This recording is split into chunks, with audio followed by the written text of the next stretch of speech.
to Geekery Abides. This is episode 5. Gosh, we're 5 episodes in already. Yeah, I know. Jeez. It's crazy, isn't it?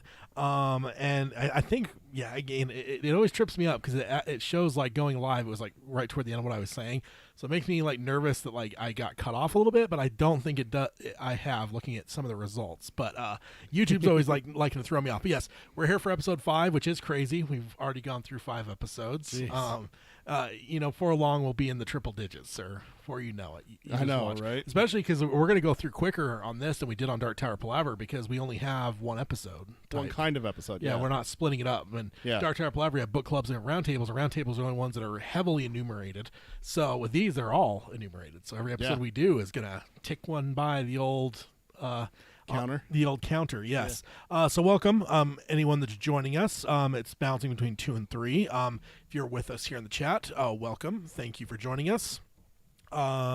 Let's see. I believe. Okay. Slight second. I thought I forgot to click the record on the podcast side, but I did not. So we're good there. But let's go ahead and hit the intro, and then we will get started with episode 5, where we are talking about The Last of Us Season 1.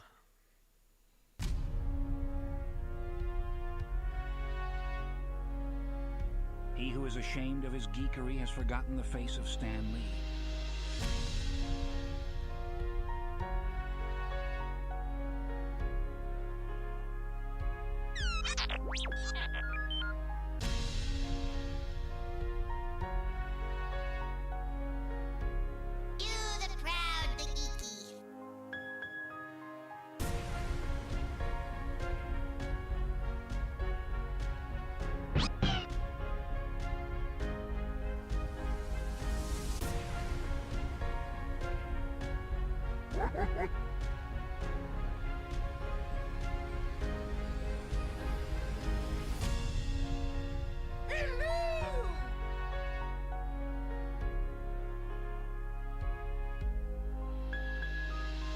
This is the podcast, Geekery Abides.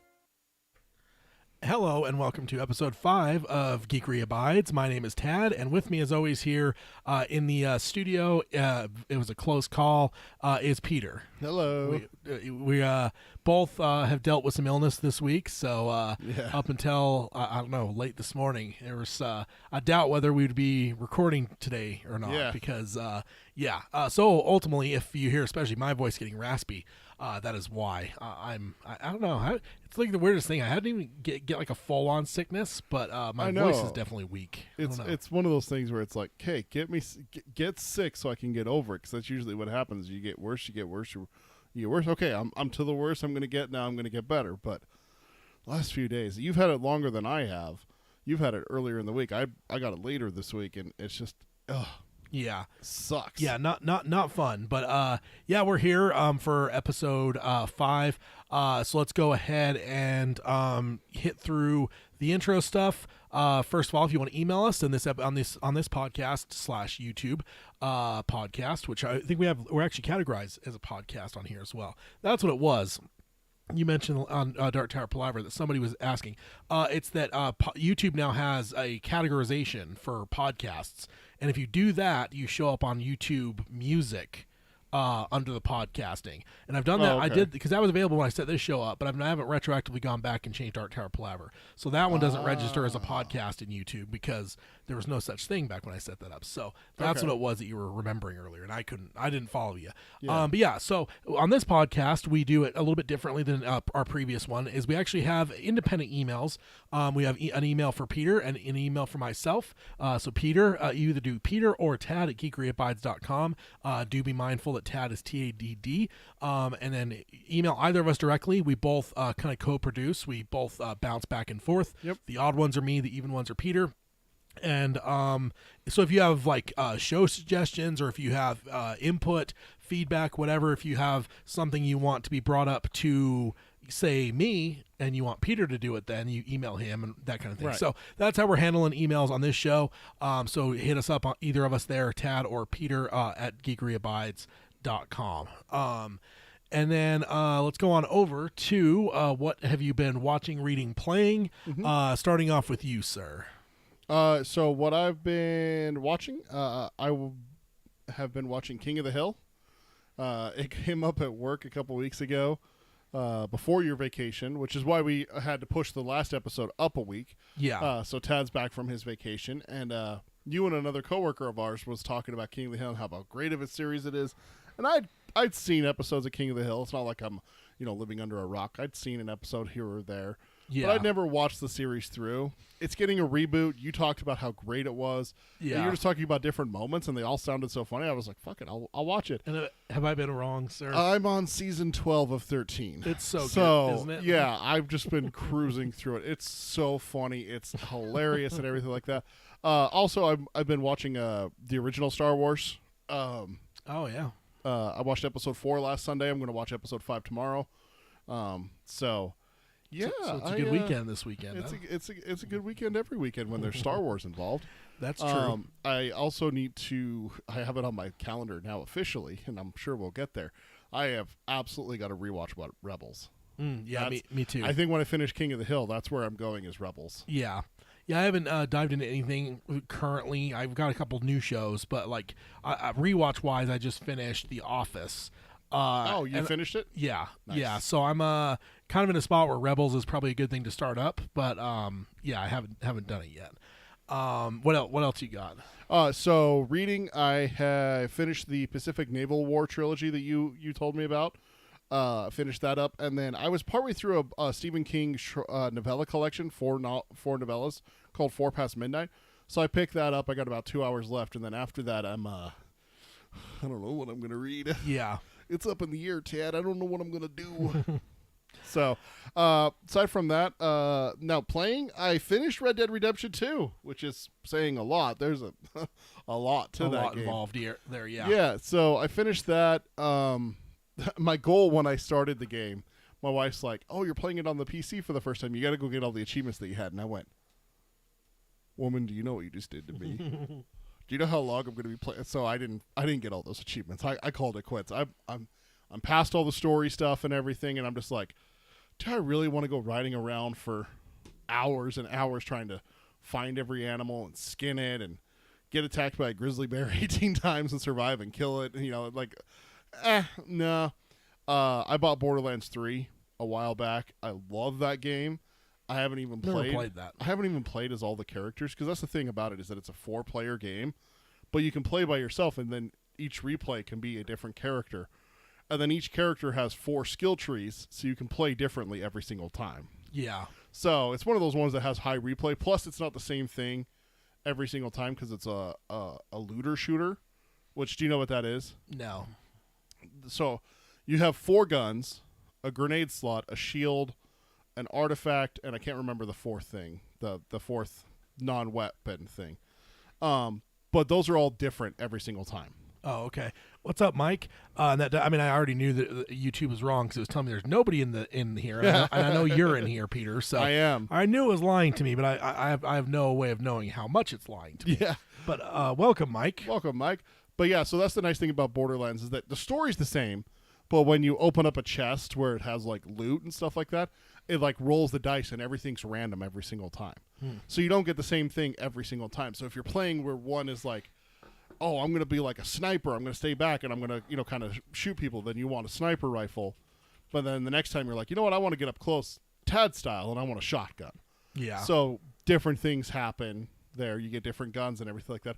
Plus, you may get the same gun, name-wise, but the stats are completely different. It's random every single time, which is great. It makes it for very high replay value.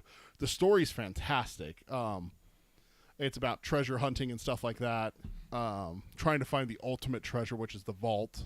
Yeah. On there. So I love Borderlands 2 and 3 specifically.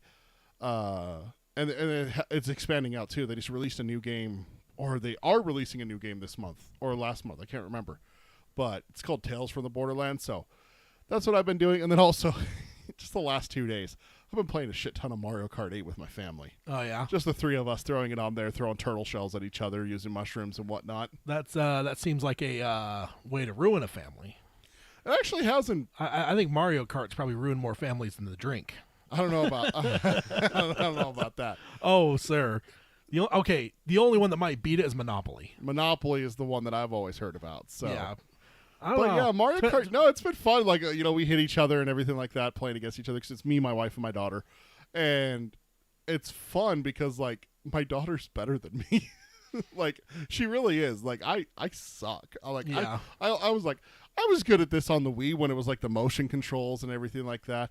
I'm like I wasn't bad at this. I can pick this up. But oh no, dude, they made Mario Kart like legit. There's drifting and there's weight to your car now. There's bigger, fatter characters. Like the very first time I played, we played on Friday. So yesterday, I played as Bowser.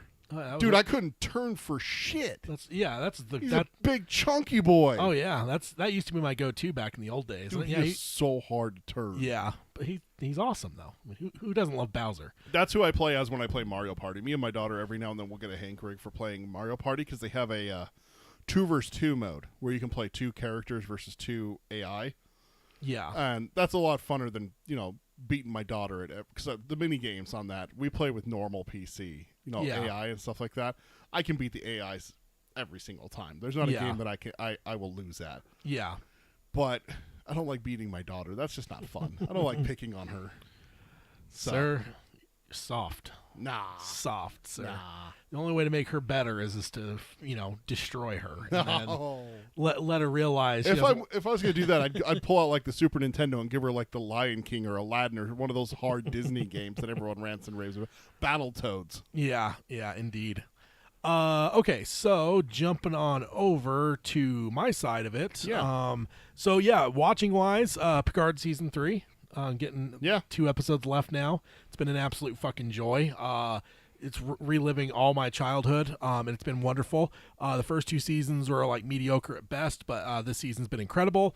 Mando, Ted Lasso, Succession, all have new episodes. I'm watching all that, as well as since Mexico, I've dived back into Simpsons. Oh yeah. And did you? I don't know if you saw my post. So the I did. Craziest shit. I man. did see this. Yeah. I real fast before you tell a story, I forgot. I've been watching Mandalorian too. Oh yeah. I always forget that. Yeah.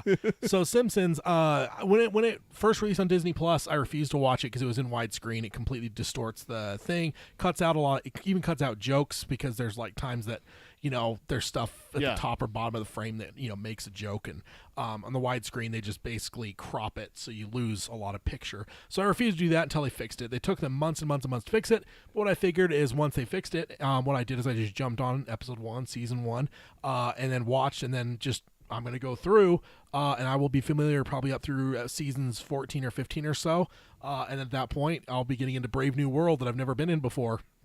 My goal is just to go through all 30 whatever seasons and watch everything. Jeez. So Just gonna be your half-hour show. yeah, just I mean, when's not a good time to watch The Simpsons?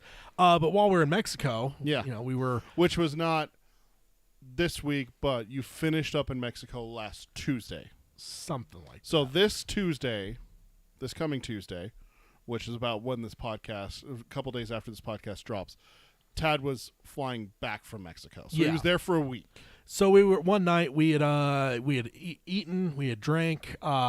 We were just chilling in the room. We turned on the TV, found the Star Network, and started watching The Simpsons.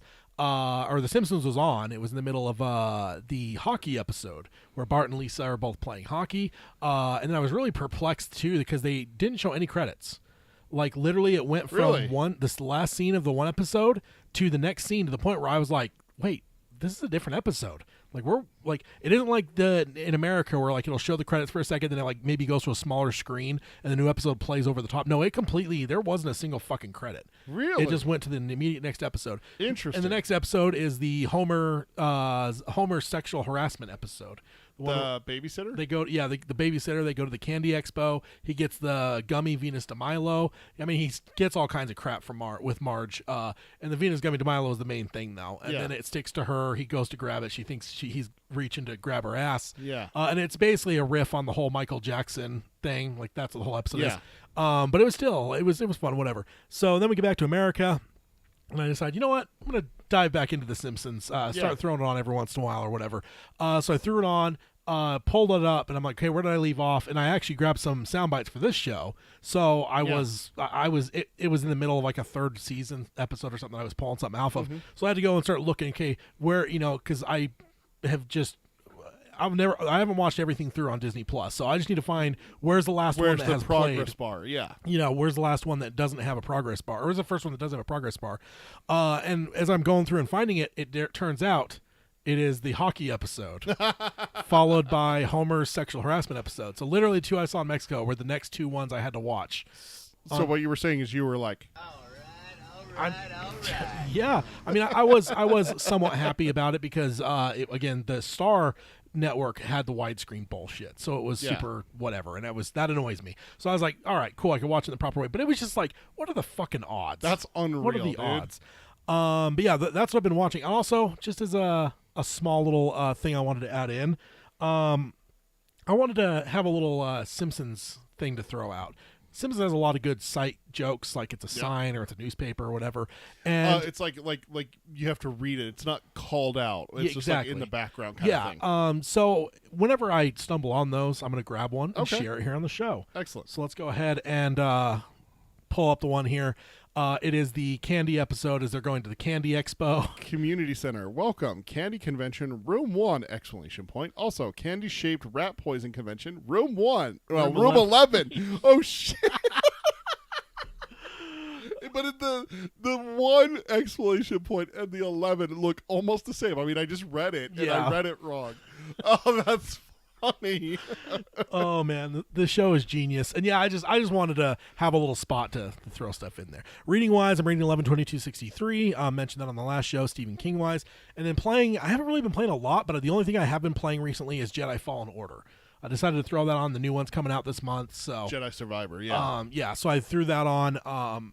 I'm not too far into it yet. I haven't decided if I'm going to even have time to get through it all, or I haven't figured out if I'll be able to get through it all before the new one comes out. So you're going to play the new one when it comes out? But it's a fun game, so I figured throw it back on, get back in that whole mentality there. But that's it for me on this. So let's go ahead and go on over to the news, which there is a lot. But at first, I have a theory. And I just decided to stick in the news because why not? Okay. So just throwing it out there, and this is super nerdy, but Baby Yoda is 50 years old. Okay. At the beginning of the series, right? He's probably 52 or 3 or something now. Yep. Mando takes place 5 years after Return of the Jedi. Mm-hmm. There's one other character that would be exactly this age, as this big-eared bastard. It would be as what is wrong with you? What do you have against Grogu? Giancarlo Esposito. That's what he called him. There's a whole interview with him where they're just like, he's like, my kids came to me and like, oh, Daddy, don't hurt that little cute little thing. He's like, I'm gonna kill that big-eared bastard. So, which I love because that he just embodies the villain. So, Moff Gideon. So the other character who would have been 50 a mere 5 years after Return of the Jedi, would have been 45 years old in Return of the Jedi, is Darth Vader, Anakin Skywalker. Is he really that old? He's 45 in Return of the Jedi when he dies. So if he would have survived, he would also be 50 at the beginning of The Mandalorian. So Anakin was born the same year as Baby Yoda. The chosen one. That's an interesting thing. So Anakin had no father, and the story that Lucas originally was going to have but ended up cutting out of the movie, but could always come back because there's shit that Lucas leaves on the cutting room floor that eventually comes back into it, was that there was going to be a revelation in Episode 3 where Palpatine basically says, I'm your father, to Anakin, where it's like I was dabbling in the Force and I created you. Life and created you type thing. So he was manipulating the Force to create life and created Anakin. What if in all of his manipulations in the Force, he also created Baby Yoda? Oh. With them being the same age. Oh. And maybe it's even the Force's yin yang. It's like the light side of yin to the dark side yang of Anakin, right? Because ultimately, if the Force knows everything, like perfectly balanced as all things should be, right? Yeah. Especially interesting if Palpatine didn't know that he created it. Yeah. Like Baby Yoda. If he was just doing Sith stuff and only put together later that he actually, maybe he didn't even know he created Anakin. But we see that he took an interest into Anakin immediately. Yeah. And do you think that the Jedi would have been super secretive about the fact that he didn't have a father? Or do you think that would have just been a thing, especially keeping it from the Chancellor? Or do you think that Darth Sidious just felt it? He's like, oh my God, that's him. That's the one I created. It's just like Peter Quill's father. Yeah. Ego. Yeah. Ego can just sense his children. Yeah. What if that's something like Palpatine? Like he creates something with the Force that he's just like, maybe it's not something that he can feel like from across the galaxy. He's like, oh, there was a child born. He's now 2 years old and he took his first steps. It's not Yeah. like that. But like if that child walks past him, he's going to be like, it's him. You Yeah. know, like a metal detector going off and when it's close proximity. Yeah, maybe that's even why he gives them the line. You know, That's we're like, gonna watch we're your- going to watch your career with great interest. Yeah. He's like, oh. But if you didn't know about him, maybe you didn't know about Baby Yoda. And since we know that Baby Yoda ended up at the Jedi Temple, he was probably turned over to the Jedi in a normal fashion. Yeah. So they probably kept him secret. And well, you know, there's only been one other of the two Yeah. of these species, and they've both been Jedi. So I'm sure yeah, that if High someone Council, yeah. if someone found this creature, you know, Grogu, baby Grogu, like baby Grogu, not Mandalorian baby, but like infant, like How just much, born, How much smaller do you think he looked? like this big. He's like a baby kangaroo. It's like this big, and everything. And Mike says in the chat, Palpatine wakes up super hungover, rubbing his eyes. Oh, what did I do last night? Yeah, so it's just an interesting theory because it struck me that the ages lined up there, and I never realized that before. So Yeah. it's, I don't know. I don't think I've ever looked at that, like matching ages in Star Wars, but that is interesting. Yeah, yeah. So next up, and this will be the rest of the announcements, is pretty much Star Wars, because Star Wars Celebration Europe is happening right now. It's in full swing. So there's a lot of stuff going on. It's basically, if you're not super familiar with Star Wars stuff, it's basically the Comic-Con, but that's only for Star Wars. They bounce them all over the place. It's usually tied in directly with the studio, with Lucasfilm and stuff. You've been to two, correct? Yeah, I've been to it twice. Yeah. Where was it? Where was the two times you went? Anaheim in 2015 and Orlando in 2017. Yeah, because you saw the trailer for The Force Awakens. Yeah, the teaser, the Chewie We're Home. Yeah, you saw that at the Yeah. convention before they released it online the next week. No, it was like it was shortly after. It was Sure, like well, the same yeah. day. That's right. yeah. So, but yeah, so that's happening right now. So there's a lot of good announcements to talk about. So the first one, we have a release date as well as a teaser trailer for the Ahsoka show. Oh my god. Me and Peter still need to figure out the whole realm of doing reactions, because I really think that should have been one. This that we should have been a reaction where we watch it together and record a video. Because oh my god. But both of us were sick as well, so even if we had it worked out, it probably would have not been easy to figure out. Yeah. So, but yeah, it was incredible though. Just geeked out heavily. Yeah, and I will say I'm not sharing any details on it, but there was some stuff announced at Celebration as well that maybe the next episode of Mandalorian might have.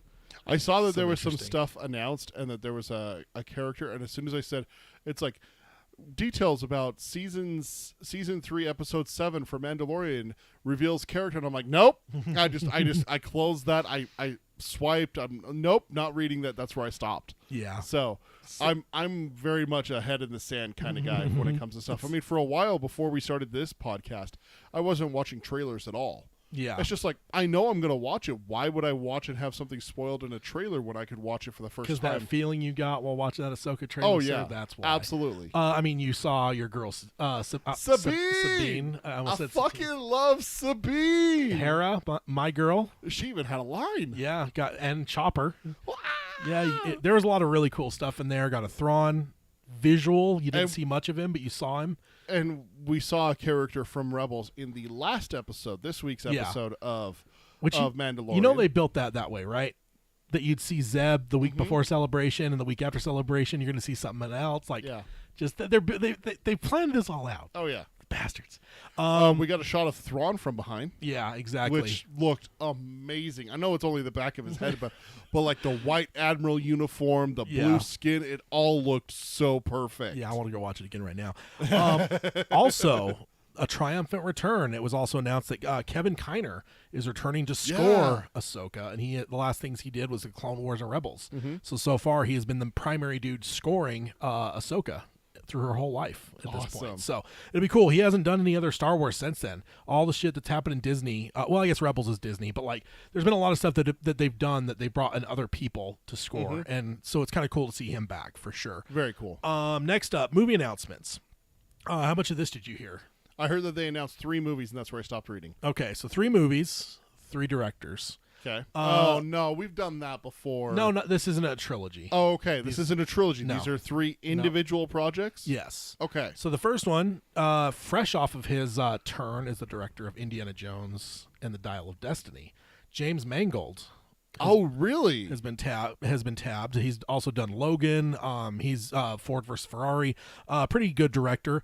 So the movie he is going to be doing will be The Dawn of the Jedi. 25,000 years before anything we've ever seen before. We're getting like old school. And it is basically going to be the very first people that ever experienced using the Force. Like, we're not even talking like early, old school, old Republic Jedi. Like Knights of the No, Republic. this is or like anything Jedi's that. not even a real thing. Like, that's not even a This thing. is the founding of the Jedi. Yeah, and what he said in an interview is he says that he feels what he envisions it being is a biblical epic like 10 Commandments. Oh, wow. So that's pretty exciting. Yeah. Hopefully they don't get persecuted. I mean, the Sith will show up in no time and make sure that things are I mean, we already saw that in episode 3. Kept in line there. When they committed genocide against them. Oh man. Next up, and I debated on the order to put these in, but I just did the order they did. Okay. The second one, Mr. Dave Filoni will be directing No shit. live action. Just took it to my veins! Filoni's directing a live action film? He is. Oh shit. So they said this will focus on the New Republic era. Okay. Wait. New Republic is post Return of the Jedi. Yep. Okay. Not And- Republic era, but New Republic. Okay. So the wording here is interesting. I don't know. I'm just gonna read it as I took it down from the thing. So this is gonna be culminating the entire Mandoverse. This film, Mando, Boba Fett, Ahsoka.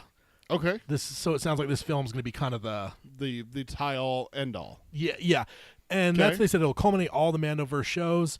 But then the next thing I saw today, it sounded like they were kind of hesitant to say that it would be a finale for Mando. So I do think they're going to bring it all together. I believe this is probably going to be the Thrawn thing. Yeah. But I don't know if it's actually going to like end everything. I think the wording Yeah. has been kind of feels like they're walking that wording back a Walking little bit. it So back? yeah, I don't think that they want to kill that goose necessarily.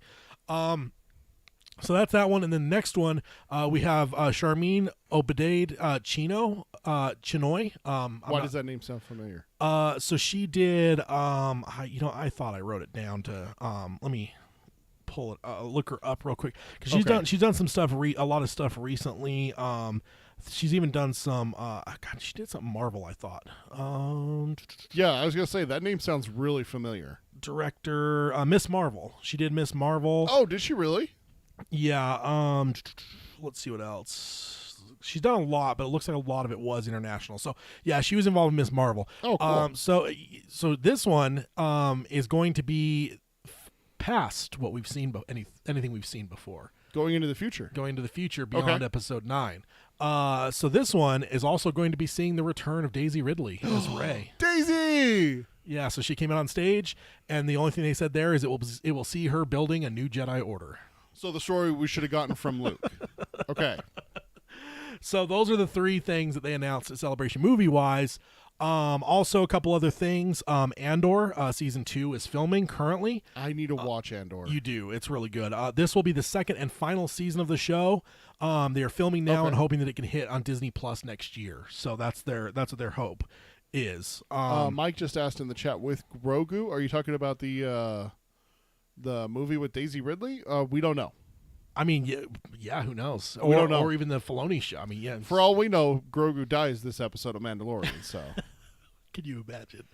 Can you? you would love it. Can you imagine? You would love it dude? because you just love watching those reaction videos where people get their hearts ripped out. I would watch that. I would watch every reaction on YouTube, even people in different languages, Oh, just to watch. Mike says, yeah, the Rey movie, yeah, he would be 65-ish, Yeah, which is a good point. yeah, no, for sure. Puts him at, what, like 7? Well, now that he got out of Luke's area, Yeah. it's like finding someone that was in Columbine and they transferred a couple years before. When they put him in Luke's thing at the end of season 2, I'm like, we know where that ends. Don't put him there. He's gonna die. Well, he's not there. Yeah, he's not there. Thank God. Next up, this one may excite you a little bit. Okay. We have a let me just read a quote here from Kathleen Kennedy. She says, "Rogue Squadron. That is definitely something we still talk about," she said. Though alluded the return may not be the same way. She says whether it's a movie or whether it ends up being a series in the series space, that's definitely something. Oh, So make it a series. It doesn't sound like it's as dead as we thought. Last episode we talked Oh. about the fact that it was. I haven't been changing the slides. for shame. I'm good at that on this show. Need to figure out the whole cadence of changing the slides a lot better. Let me catch up with where I'm at. Right here, yeah. So Rogue Squadron not entirely dead. Let's see. So yeah, that's very interesting. As well as another big announcement announced today. Grand Admiral Thrawn Yeah, will indeed be played by Lars Mikkelsen. is he really? So Mads Mikkelsen's brother, which so far up to this point he has voiced Thrawn in the animated series. Yeah. So he is playing the live action Thrawn. They announced that today. So that's really cool. I know that, and then of course I couldn't go without at least mentioning. I know it's not Star Wars, but it was put out at Celebration because of Lucasfilm. Indiana Jones 5 has a full trailer now. I watched that trailer. It looks fun, doesn't it? Dude, I really it hope- looks like so much fun. It does. That's my I don't know. That's my childhood. is Dude, I love movies. it. I Yeah. loved Indiana Jones. Last Crusade, I loved that movie so much. The tank chase with the horses and everything. Last Crusade, your favorite? Last Crusade's my favorite. So I would have said the same thing all through my childhood, but I will say that as an adult, I can appreciate Raiders a little bit more. Like as an adult, watching it in the last like 4 or 5 years, just watching Raiders, I'm like, dude, it's so good. It's so good. Raiders is fun. Don't get me wrong. I like Raiders. I feel like Indy's better in Last Crusade because, of Sean Connery. well, Sean Connery is a huge thing, but also, like, I hate to say it, but the Big Bang Theory episode about Raiders of the Lost Ark really kind of ruined it for me. Do you remember that episode? Yeah. Where yeah. Penny's like, Indiana Jones plays no part in the outcome of that movie. And I'm just like, oh, fuck. Like, no. Like, he doesn't. Like, okay, they get the thing. They go to the island. They open it up. They all die. I mean, yeah, but ultimately they never would have probably found it without him. Fine. Great. So it's discovered because of him. Okay. And? That's his whole purpose, right? He's all about. It belongs in a museum, not a warehouse. So do you, Mr. Jones. So do you, Mr. Jones. Yeah, But no, I think that's a tough one for me. I think can't. the story of Last Crusade is a little bit better because it's the whole father-son dynamic and Yeah. everything like that. And there's not a love interest per se. You know, we have the I'm as human as the next man. I was the next man. yeah, It's a disgrace. You're old enough to be her father, her grandfather. yeah, exactly. But the relationship, I don't know why, but I kind of like those movies where it kind of like bends the trope where it's like, oh, he's had a girl the first 2 movies. Well, let's make it about him and his dad in the third one. Also, I can't go wrong with a movie filmed in Utah. You know, our home state. You know, and everything. So And then they're like, she's a Nazi. It's like, and then later on, how do you know she's a Nazi? She talks in her sleep.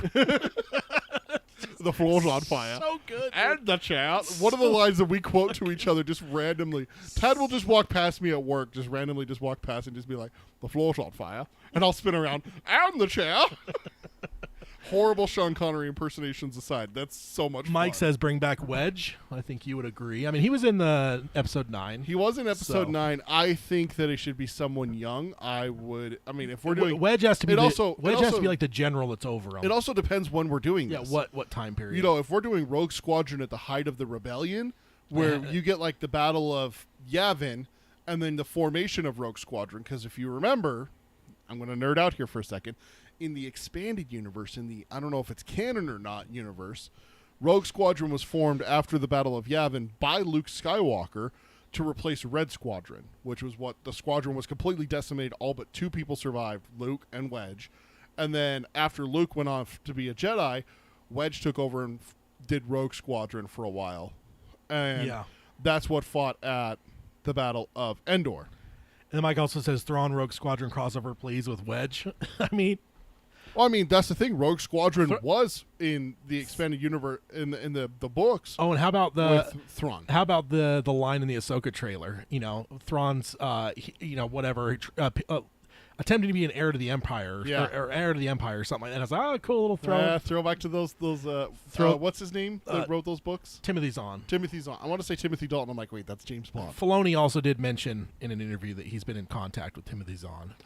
So Really? so that he could make sure that they nail Thrawn and make sure that he's done absolutely right. Perfect. So yes, Excellent. very good, very good. And then Mike says the Nazis would have eventually figured out not to open the box and keep it somewhere. And also Yeah. the best line from Last Crusade: "I didn't know you could fly. Fly, yes. Land, no." Exactly. Oh man, good stuff. A lot of good stuff from Celebration. I haven't looked in the last couple hours. I don't know. How Yeah, it's ongoing right now well, as no, we're it's recording. England though. It's in Europe. So Well, no, I mean they're in the middle of the night. it's yesterday, today, and tomorrow, so it's Yeah. ongoing as we're recording this yeah. weekend. So Yeah, I was trying that's to why keep- we couldn't just have like a big episode covering what came out of Celebration, is because it's literally happening as we record. Yeah.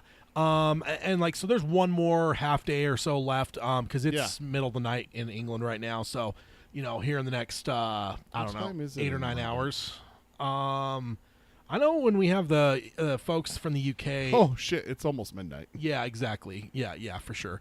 So yeah, that's all the announcements. Unfortunately, there's probably other announcements that we could have covered, but I knew that the Star Wars Celebration stuff would eat up a lot of it, so I kind of just bumped a lot of other news things, and we'll talk about those things later. Actually, I don't have a slide, but I'm assuming you've seen some of the stuff, rumors about the next Batman.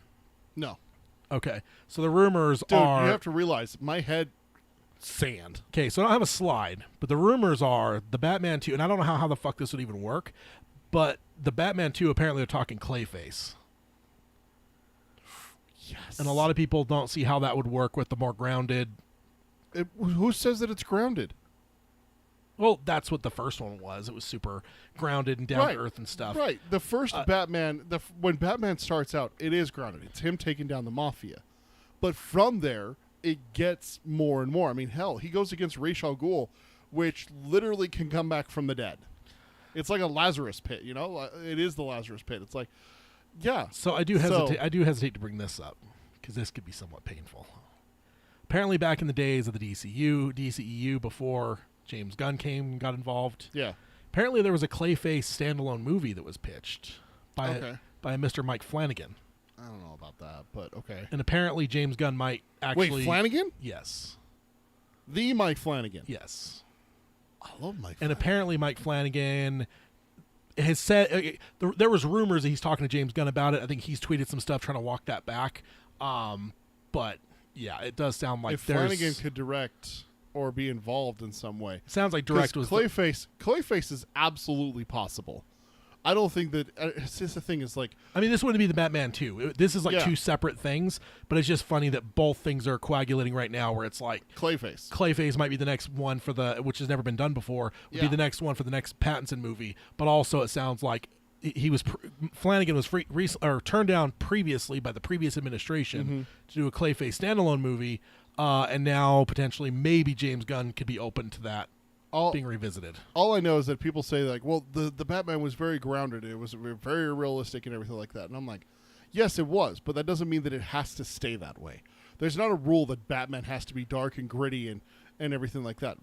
Dude, it's a Yeah. comic book character. Give me comic book stuff. Yeah, no, for give sure. Me, give me a Mr. Freeze. Give me a Clayface. Give me a Penguin, a real Penguin, not some guy who walks with a limp because he got his ankle smashed. Or he was something. great, dude. I loved him in the first one. Like, come on. Both film Penguins I've been all about.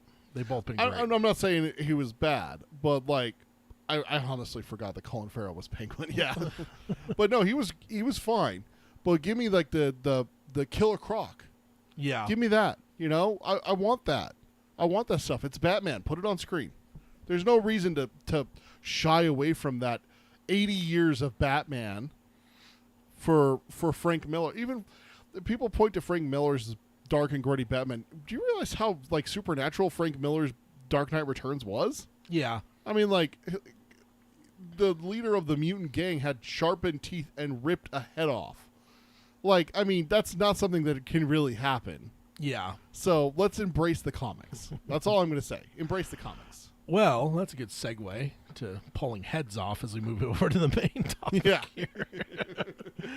There was quite the goon that did the old head pull in this show. Yeah. So, all right. So we are moving on to the main topic. If I can get this stupid thing fixed here, all of a sudden it's missized. There we go. My slide thing. I'm trying to make sure it's good to go here. But yeah, so the main topic for this episode is The Last of Us Season 1. That wrapped up a month or two ago now. I don't remember when it wrapped now. It wrapped in the middle of March, sir. Less than a Did month it? ago. Huh, feels like a lot longer ago than that. But yeah.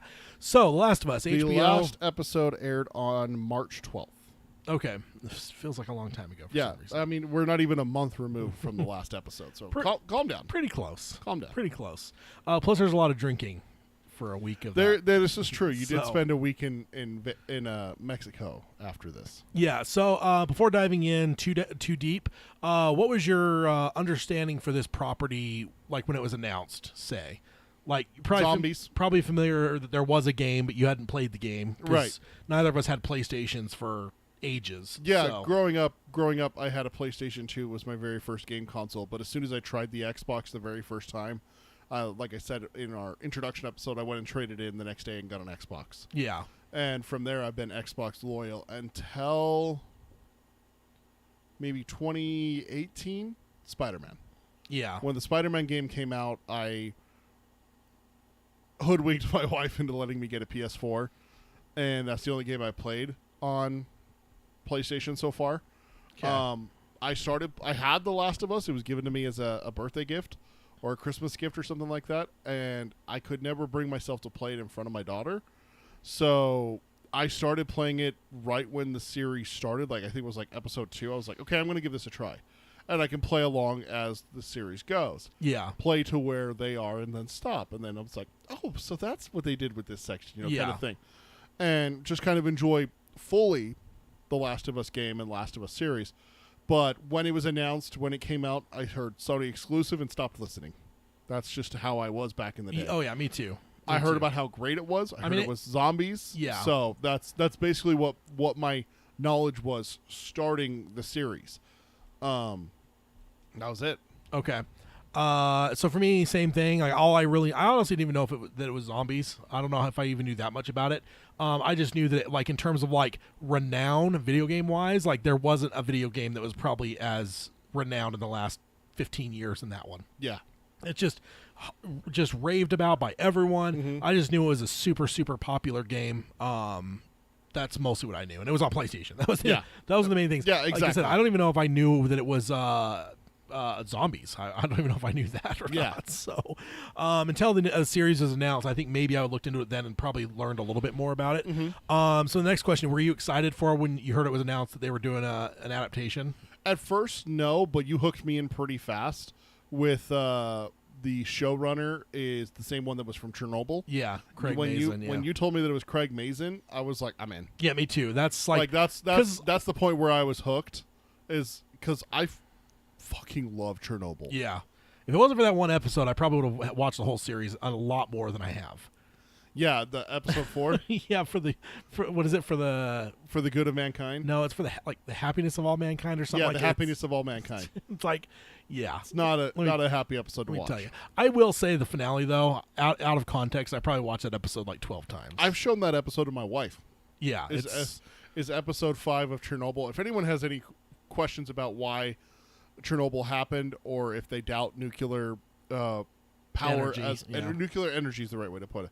If it's viable and if it's safe and everything, go watch episode 5. It should put most of your fears to rest, because Yeah. to see how much had to line up for that disaster to happen yeah, puts it in retrospect for how safe it really is. yeah, And I've thought that for years now. I know you think that. My wife has never really thought about it, and there was something recently that came out, the Japanese nuclear reactor after the earthquake or something like that. yeah. Fukushima. Yeah, Fukushima had some anniversary or something like that. So she started asking questions. I was like, here, come on, watch this episode with me. We watched it through, and she's like, oh my God, it's so much incompetence that causes it. Yeah, But yeah, that's what hooked me into The Last of Us, is you're like, oh yeah, it's him. I'm like, oh yeah, I'm there. and me too. That's ultimately it for me. I don't even know. I don't remember if it was announced that it was in development or if they announced that he was involved right away. But the second I heard his name, I'm like, I'm fucking there. Yeah, Like, exactly. It's just like he just made one of the greatest television things of all time. The other thing that also hooked me as well is to hear that it was HBO. HBO, Not yeah. HBO Max. It was HBO. HBO, yeah. Because, like, Which HBO has never really done us wrong. oh, no. I mean, this goes back to early friendship for Tad and Peter. One of the very first things that we really bonded Band of over Brothers. was Band of Brothers in 2001. Yeah. And that goes in the same realm as Chernobyl. Yeah. Miniseries, because you don't really call them, like, full-on series. So it's like, what do you call miniseries? You know, Yeah. and it's kind of this weird spot. It's like, HBO miniseries? Chef's kiss, man. Oh yeah, Chef's we kiss. got Band of Brothers. We both got it on DVD, And we still quote that to this day. I mean, Tad will sneak up behind me and be like, Flash. I'll be like, Thunder. You know, just like there's different things that we say. Been doing that for from 20 years. Oh, yeah. yeah. For 20 years, Yeah. we've been doing that to each other. Yeah. And it's kind of our way of not, like, surprising the other one as we say Flash, Thunder. That's the call sign from... And Band of Brothers, if anyone hasn't seen it, go watch it. It's on HBO Max. Yeah. And it's World War II. It still stands up. Yeah, it's amazing. It's World War II. It's paratroopers fighting in Europe. Yeah. That's all you need to know. By the way, there are so many freaking actors in Oh, that. yeah. Tons. That went on to do so many great Tons. things. Yeah. Yeah. So- James McAvoy. James McAvoy's in it. Gets- Tom Hardy's in it. He gets got almost immediately, too. Yeah. And Michael Fassbender. Michael Fassbender's in it. Jimmy Fallon. Simon Pegg's in it. Simon Pegg, yeah. And that's not even some of the big hitters, too. Like, you had David Schwimmer, who was coming off of Friends at that time. He was already a star. He was already a star. So it's like you have him as, like, early on. The guy that plays Dick Winters is huge Damian in it. Lewis. Damian Lewis, that's his name. Yeah. Ron Livingston went on to have a very nice career after Band of Brothers. Yeah. And everything. But he was in Office Space before. Yeah. So people probably know him as from there. Such a great Such a good movie. Such a good one. But yeah, so when I heard HBO and I heard Greg was running it, I'm like, yeah, I'm there. Yeah. And then later on, just to hype it up even more, Bella gets cast as Ellie. That was my next question. What do you Yeah. think of the casting of the two leads? and then 'Cause- Pedro gets cast as Yeah. Joel. Yeah, like when they announced that, man, I was like, I think I was already like, Mm-hmm. like completely bought into the series, but I was like over the moon at this point. It's like, hey, Craig Mazin's working with HBO again, and they're doing an adaptation of one of the most popular video games of the last 15 years. And then it's a two-hander, it's two co-lead type Yeah. thing. It's a kind of the lone wolf and cub, Yeah. kind of thing where it's like that's the not genre, but the trope, I Yeah. guess, is. And to cast those two, like, I love Pedro Pascal. I have since Game of Thrones, and I'm so glad that we're having this huge renaissance of him, because I've loved him since, because that's my second favorite character in Game of Thrones was Pedro Pascal. It's Yeah. mostly because of his performance. Like, it was written well, but his performance was incredible. Those early seasons of Game of Thrones had some of the best performances in TV during that time. Oh yeah, yeah, They were and unreal. so ever since I've followed everything he's done, because everything he's done has He did generally been. Narco. I haven't watched that yet, actually, because that was before. the other. That's one of the other things that he's really popular yeah, that was for. before. Yeah. But like the Kingsman, the Wonder Woman, like the Nicolas Cage movie. Like, he's just feel like he's in all kinds of shit now. Yeah. Mandalorian. But yeah, he is Din Djarin, the Mandalorian and everything. Yeah, Bella Ramsey, like I loved her too, and later in Game of Thrones, Yeah. her character is one of my favorites, and it's probably one of the biggest things that disappointed me is how fast they killed her off. Yeah. As the show went on, because she like showed up, she had this really cool scene, and you didn't see her for almost a year, and then you see her, and they're like gearing up for battle, and she just gets fucking destroyed. Yeah. So it wasn't. I wasn't happy because I thought she was a great character. I Yeah. was just like, yeah, that. So I was super happy about the casting as well. Let's see. What were you? In the chat, Mike says HBO has done us wrong once. They didn't finish Deadwood for years. I never watched Deadwood. I haven't and I don't either. know if I would count that as doing you wrong. I understand being frustrated that they didn't finish a series and stuff like that. But when I say do us wrong, I mean make shit. Yeah, That's really what I mean. It's like they have not made a ton of bad shows. they haven't on made a new HBO. Firestarter. Oh God. We're not going to talk about that. I hate that movie so much. But everything like the Outsider, for God's sake, So good. fucking incredible. Good stuff. So the honest, Pacific, the sequel to Band of Brothers, where it's in the Pacific during World War II, amazing. yeah. So another thing I want to mention just in this intro stuff, my overall disposition is I was pretty well over zombies. When like whatever in general, I just am in general. I just feel like they've been oversaturated in pop culture for a long time now, and as much as I have loved them since I was a fucking kid, I'm mostly indifferent to a lot of zombie projects now. So that was actually maybe not even a super positive thing, but at the same time, all the other things involved, I'm just like, I'm watching it. I don't care. Yeah. But yeah, I remember just in general, like, I don't know what the last zombie movie I watched was, because I'm just like. I mean, you watch old zombie movies, not new ones. Is what you mean. But in general, like I fell off of The Walking Dead in the second season. I think I don't know.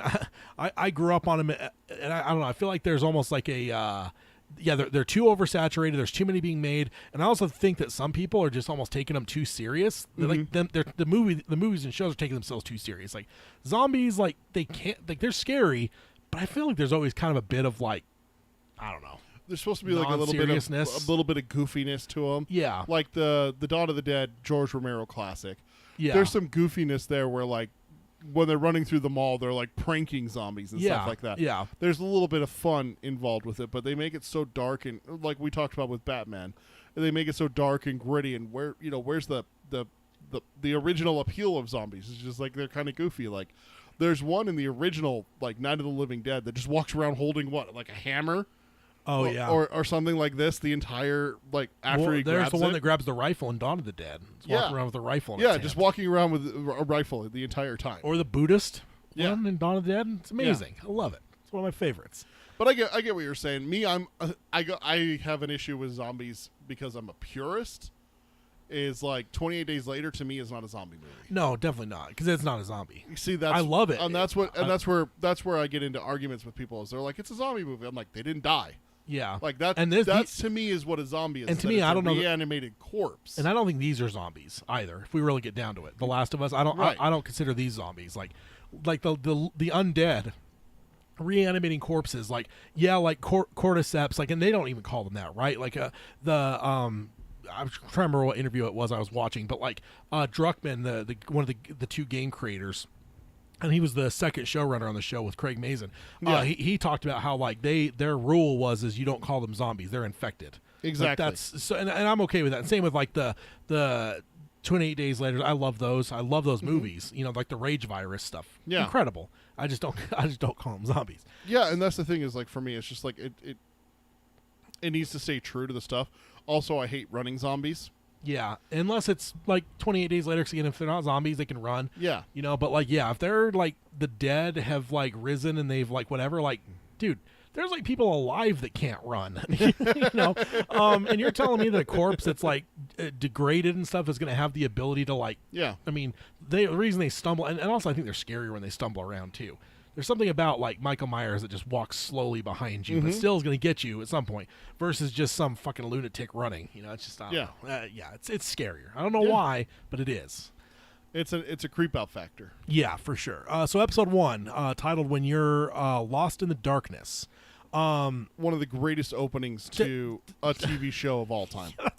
That's I just really wanted to like hit each episode and just like thoughts, like, you know, like I have some notes taken down in terms of like some plot points in case like we have any questions, but in general, yeah, that first thought is that opening, dude, I've probably watched that like 15 times. I watched the talk show. Yeah, I watched it this morning. Like the dude from the Mummy too. The brother, the third guy. Yeah, he's the brother. The third wheel. I haven't watched the Mummies probably since back in the day. Probably on VHS. So I have that. That's one of those movies that I watched so much as a teenager, like 13, 14, 15. I remember us watching it at least once. We watched it a bunch. Yeah. But I used to watch it all the time at home and everything like that. Like The Mummy Returns as well. Did you recognize him? I didn't. Because I posted something. I think a lot of people were That's just where I found out is that it was him. And you watched it again. You're like, oh my god! Oh my god! It's Jonathan. It is him. Yeah. He's kind of like the goofball. He's the brother of the one of the main characters. The girl, right? Yeah, Rachel Weisz. Yeah. I say her last name wrong. I'm sorry. And Rachel. then Brendan Fraser's the okay. I couldn't remember. I knew he was like involved with them somehow. I just couldn't remember. It's been a long time. Yeah, they come and get Brendan out of jail to go find the city. Yeah. So yeah, my note, the cold opening is a masterful piece of filmmaking. Yeah. Totally sets the stage for the first act in a brilliant way. Even if you have someone who jumped into this show entirely cold and they knew nothing, I think this sets it up in a way to where the whole first act, you've got an underlying dread there. Oh yeah. And it wouldn't have been there without that. If you cut that scene out, I don't think all that stuff with Sarah is as tense as it is until you start to see the shit go wrong. But the fact you put the scene at the beginning, that whole fucking thing, when she just wakes up and she's looking around and dad's not home, like, you're terrified. Like, you're on the edge. I was terrified when she was downtown buying the watch. Yeah. It's like, it's going to happen now. Yeah. The mass panic and everything like that. And the is people are like, now. we're closing now. You need to get home. And Yeah. like, just, I'm like, it's going to happen. She's going to be walking home and it's going to happen. And she's going to be stranded in the downtown by herself. And this is terrifying. Yeah. just so I think it was incredibly well done, and I also love the idea of pulling it out of context. So this happens in 2003, which means these poor bastards never got Revenge of the Sith. That's terrible. That's just terrible. Can you imagine? I'd rather just have I mean, they would take me anyway because I eat plenty of flour in my diet, so there's no chance that I don't fucking immediately turn into a goddamn mushroom doomed. zombie. Yeah, because that's what it comes down to. That I remember throwing out some fan theories about that after the first episode, and You were right. It paid off later Yeah. on, where they're just like, "Yeah, here's a flour factory" in the next episode, and then the third episode, I think it is, where he tells Ellie, where it's like, "Yeah, it was probably spread in food and some base ingredient, and with global everything, it just got around the world like immediately." So Yeah. see, it's because he was on the Atkins. That's why. That's why Joel survived. Yeah. Exactly. Is this a mummy line in the chat here? Okay, because I Yeah, saw 'cause that. And she's, I was like, she's coming to pick him up from the jail, and she's like, "Will you take us?" And he's like, "Yes." And she's like, "Do you swear?" "Every damn day." And it's one of those lines where there's no hesitation. yeah, Like they didn't wait for the sec. Like usually like dialogue, there's a second to breathe in between Yeah. the next person giving their line. It's so fast. "Do you swear?" "Every damn day." there's only one line I remember from that movie. What? Stupid, superstitious bastard. Stupid, superstitious bastard. It's like the Texan guy. Yeah. I don't even remember the context of that line. I just know that line. I don't know. They're reading something in hieroglyphs or something like that, and he's like, "It's the curse, it's the curse," and he goes running off. And then that's where they're like, "Stupid, superstitious." Yeah, the only The line. other- I the need other- to rewatch it at some point. The only other line that I remember from The Mummy is, "Hurry up, patience is a virtue." Doors burst open and all the horde comes running in. "Not right now, it isn't." Yeah, I need to rewatch it at some point. So how good is the first act in general? The Sarah stuff. Oh, like it's once you so once good. you get past that cold open, it's just, I mean, the immediate relationship they build between her and Joel. And this isn't like necessarily even just a writing thing, but you've got to have good writing. You also have to have good actors that Very have good that have chemistry. chemistry. The chemistry. And the chemistry that these two had, and then the writing, everything about it was fucking just masterful. Yeah. And it's crazy because it's like, really, it's a close-end thing, right? This is like a 20-minute thing, and then Yeah. Sarah, you won't see her again. So it's just like, Yeah. but still, it's like, it feels like I felt watching it, even though I'd already played, because I guess that should be the backstory too. Is Yes. I had neither of us had played the full game. I had played probably the first. I don't even know how, because I don't know how long the game is. I barely got outside of the city, going towards with Ellie. with Ellie before I stopped, because I got a PS5. Bought the remastered version that was the PS4 remaster. I got about that far when they announced that there was going to be a PS5 level remaster. And so the second I read that, I uninstalled it off my thing, and I was like, I'm not going to play it, then I'm going to wait for the new version. Yep. And so I've dived back into it. I still haven't beat the whole thing. But I had, going into this episode, played at least that first part, so I Right. kind of knew what was going to happen. But it's like, watching it though, I'm like, I could watch this whole series with Sarah.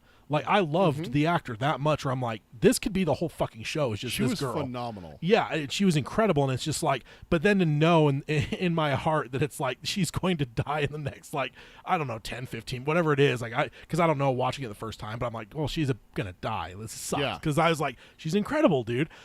She was so good. Yeah, so it broke my heart knowing what was coming because of how good it was written, acted, and shot, just across the board. The next section, a good introduction, introducing us to the new world. What does it look like? What society is left at this point? How does it operate? It introduced us to things like the scanners with the incoming kid, the fact that they lied to her and then killed her, which was played brilliantly, as heartbreaking as that was.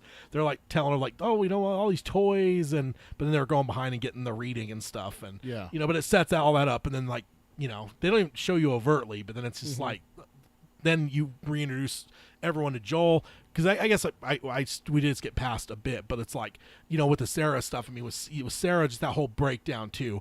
Once you get outside the house, everything that happened was incredible. I think it was even better than the game. Yeah. Like the plane coming down and shit. Just it was great. The run through the city with her hurt leg and everything like that. Yeah. And then getting to the soldier. I mean, we didn't even talk about that. The No, soldier yeah. confrontation is one of the saddest things I've ever seen put on film. It's just like, hey, we need help. My daughter's hurt. And he's like, you see the soldier like fighting with his conscience. Yeah, and Like, the commanding and the- officer, and the right? one-way radio Yeah. conversation. Sir, but he's got a girl. She's hurt. Yes, sir. Yes, sir. Yeah. Raises the rifle. It's like, oh no! It's like, oh, he doesn't want to do it, but he has to. Like they're ordering it, and it's like, ah. Yeah. So you kind of feel bad for him at first, but then he shoots, and you're like, and then Tommy takes him out, Yeah. and you find out that Sarah's hit, and the death scene, of course, is just like we were talking about on our last show. Is the hardest thing to do is watch someone who cares about the character die. Oh, and I did skip ahead kind of quickly. What Yeah. about the fucking neighbors? Oh, the neighbors scenes were terrifying. Dude, that scene with the fucking lady out of focus, Yeah. freaking out behind her. Uh-huh. Dude, that's some of the best horror I've seen. I'm getting chills thinking about it. It's It's some of the best bad. shit I've seen in Yeah. a long time. And it's just because it's what it comes down to. It's like It Chapter 1 with that fucking librarian. It has Mm-hmm. nothing to do with Pennywise. Looks over at the kid and just fucking grins with an evil looking fucking Yeah. grin. They never pull focus, so you never focus. You have to just look at this blurry, creepy librarian in the background. But you could totally tell that she's got a fucking just There's something off. something's Yeah. wrong there. Yeah. And that's one of the scariest elements of that fucking movie. And it's almost the same thing here. Is this lady's like reanimating and shit, and Yep.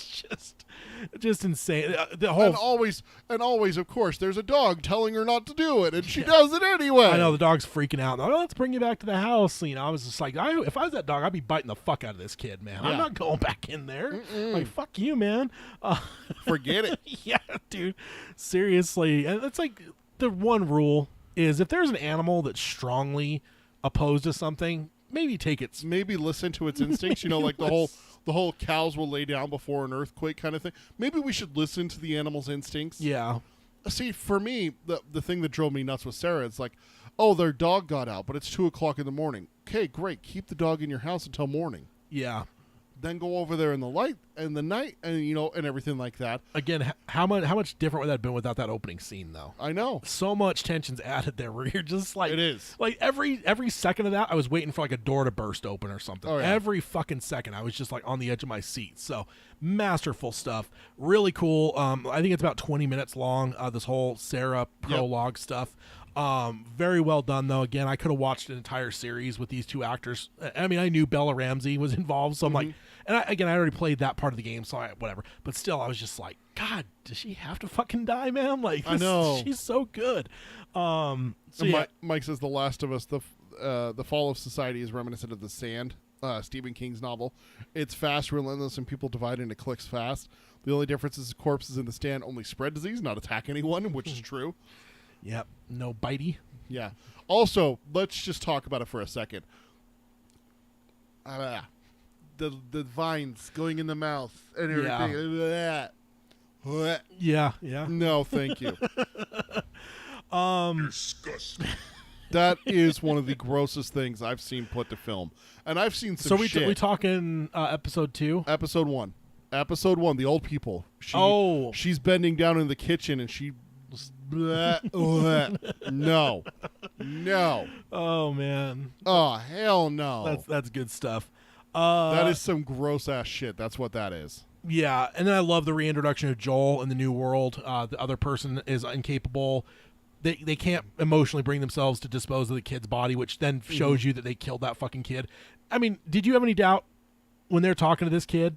Like even before, like I just like they're killing this kid. I don't know why. The second we saw him No. on the outside, I'm like, this kid's dead. Was No. it a girl or a boy? For I something, think it was a boy. I thought it was a girl. I think it was a boy. Yeah,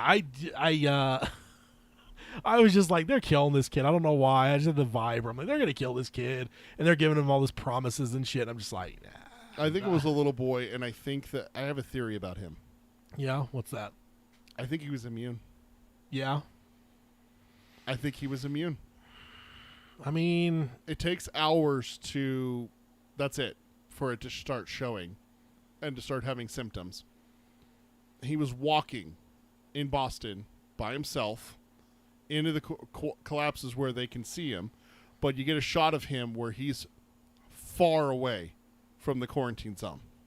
yeah, but I we don't know where he was bit because they don't even because again the way they're playing the scene, they're not like stripping him down and searching him. No. They just run the thing. So it's like if it's on the leg, isn't like 20-30 hours or something like that. So. It's just my theory that he was bit and he's immune, and they just killed him.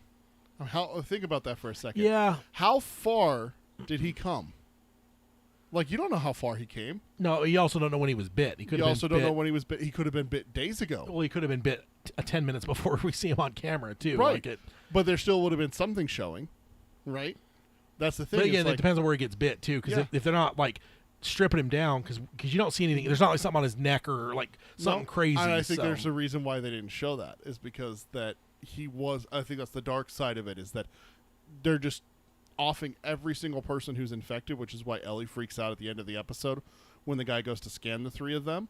Yeah. Is because that right there, he scans, sees that, boom, she's dead. He pops her right there in the head. That's why she had to react.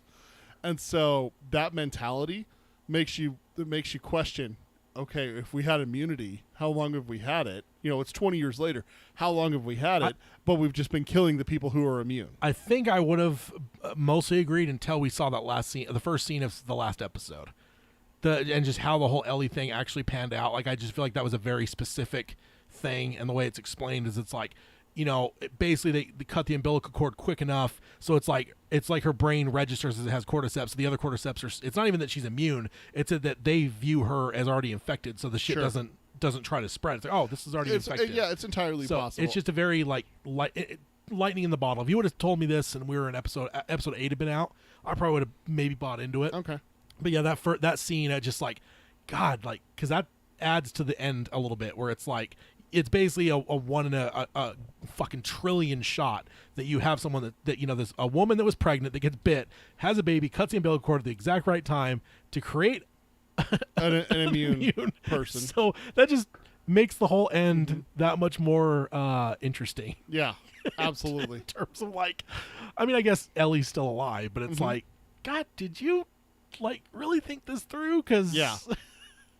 and he doesn't know. There's no way for him to see what we saw from that Yeah. scene. So, but from our perspective, I'm just like, God. So this isn't like nature's like trying to correct itself and like humans are evolving. This is like literally like one of the most improbable fucking circumstances Yeah. of her birth. Like, it's just, I don't know, which is brilliant too. Because I mean, yeah. Let's see. Anything else? My wife says yucky about the tentacles in the The mouth. second episode, yeah. Yeah. We got to talk And then, about that for sure. Mike says French kissing a fungus zombie is the worst way to go.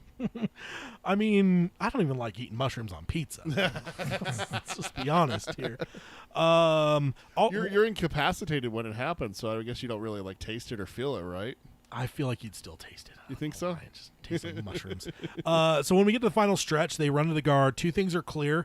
One, Joel may seem numb and whatnot, but the Sarah's nerve is still very raw. We obviously see. I mean, Yeah. it's clear as crystal, right? The second thing I wanted to point out, though, oops, I accidentally clicked a fucking button. Oh, for how fast your mouse reacts. Hyper fast, my Yeah. fucking mouse, and just went from 3,000 to 6,000. That's not good. So the other big thing that I picked up from that, though, is when Sarah sees Joel do violence to save her, she's horrified. Yeah. Right? And she's just like repulsed. She's like, you know, that's Miss whatever. Yeah. And it's like she doesn't seem to register the fact that, like, no, it's not, you know? She also just tried to kill you. Yeah, exactly. But when he kills here to protect Ellie, she is fascinated. She is drawn in. She is very into it. Yeah. There's a very opposite reaction. Very big contrast there between Sarah and Ellie. Yeah, it's like Sarah is repulsed by who her father really is. Yeah. Ellie is drawn in by who this man is. excellent. So I just found that kind of a cool difference and cool the way they built that. Especially I noticed that more on rewatch because it's like I had the Ellie in my mind because that was striking. Because like you wouldn't expect a kid to react that way to Yeah, violence like that. she was very fascinated by it. And like almost like I don't want it to sound sexual, but like she was just like turned on in like a mental way of like Yeah. she was into it, like not like a repulse, but more of like a oh shit, like this is fucking something, you know? Like, Yeah. Again, I don't know the right wording to like not make because She was fascinated by it. yeah, but not even because I think Enthralled. even fascinated seems more to me like you got like a notebook and you're just like interesting. No, I felt like she was just like She fucking, was enthralled. Yeah, she was like She was into just it. like, whoa. She was fucking into it, and she had like kind of a look on her face where it's like, you could kind of see this kid could be a killer, man. Like it was brilliant acting by Bella Ramsey. Yeah. Because again, I saw at that moment, I'm like, dude, this kid's not. just this fucking nice little kid. This Yeah. kid's got some darkness to her because the way that she's looking right here, Yeah. like I almost felt like it was almost like the Predator. You know, Mm-hmm. just like when the Predator has like that, because she kind of draws down a little bit too. There's just like a, yeah, she's drawn by it. And it's Yeah. like that's not a thing you want a small kid to be drawn into. Yeah, and Lydia says, I feel like it was something to do with being born before the pandemic and after the pandemic. Yeah, for sure. That's the only world that she knows, right? Yeah. Like we're all viewing this from the realm of our reality, you know, whatever. Like, yeah, like kids that are going to be born after the pandemic, there's always going to be an element of like that's different versus like same thing with here. She's only lived in a world of extreme violence. Yeah.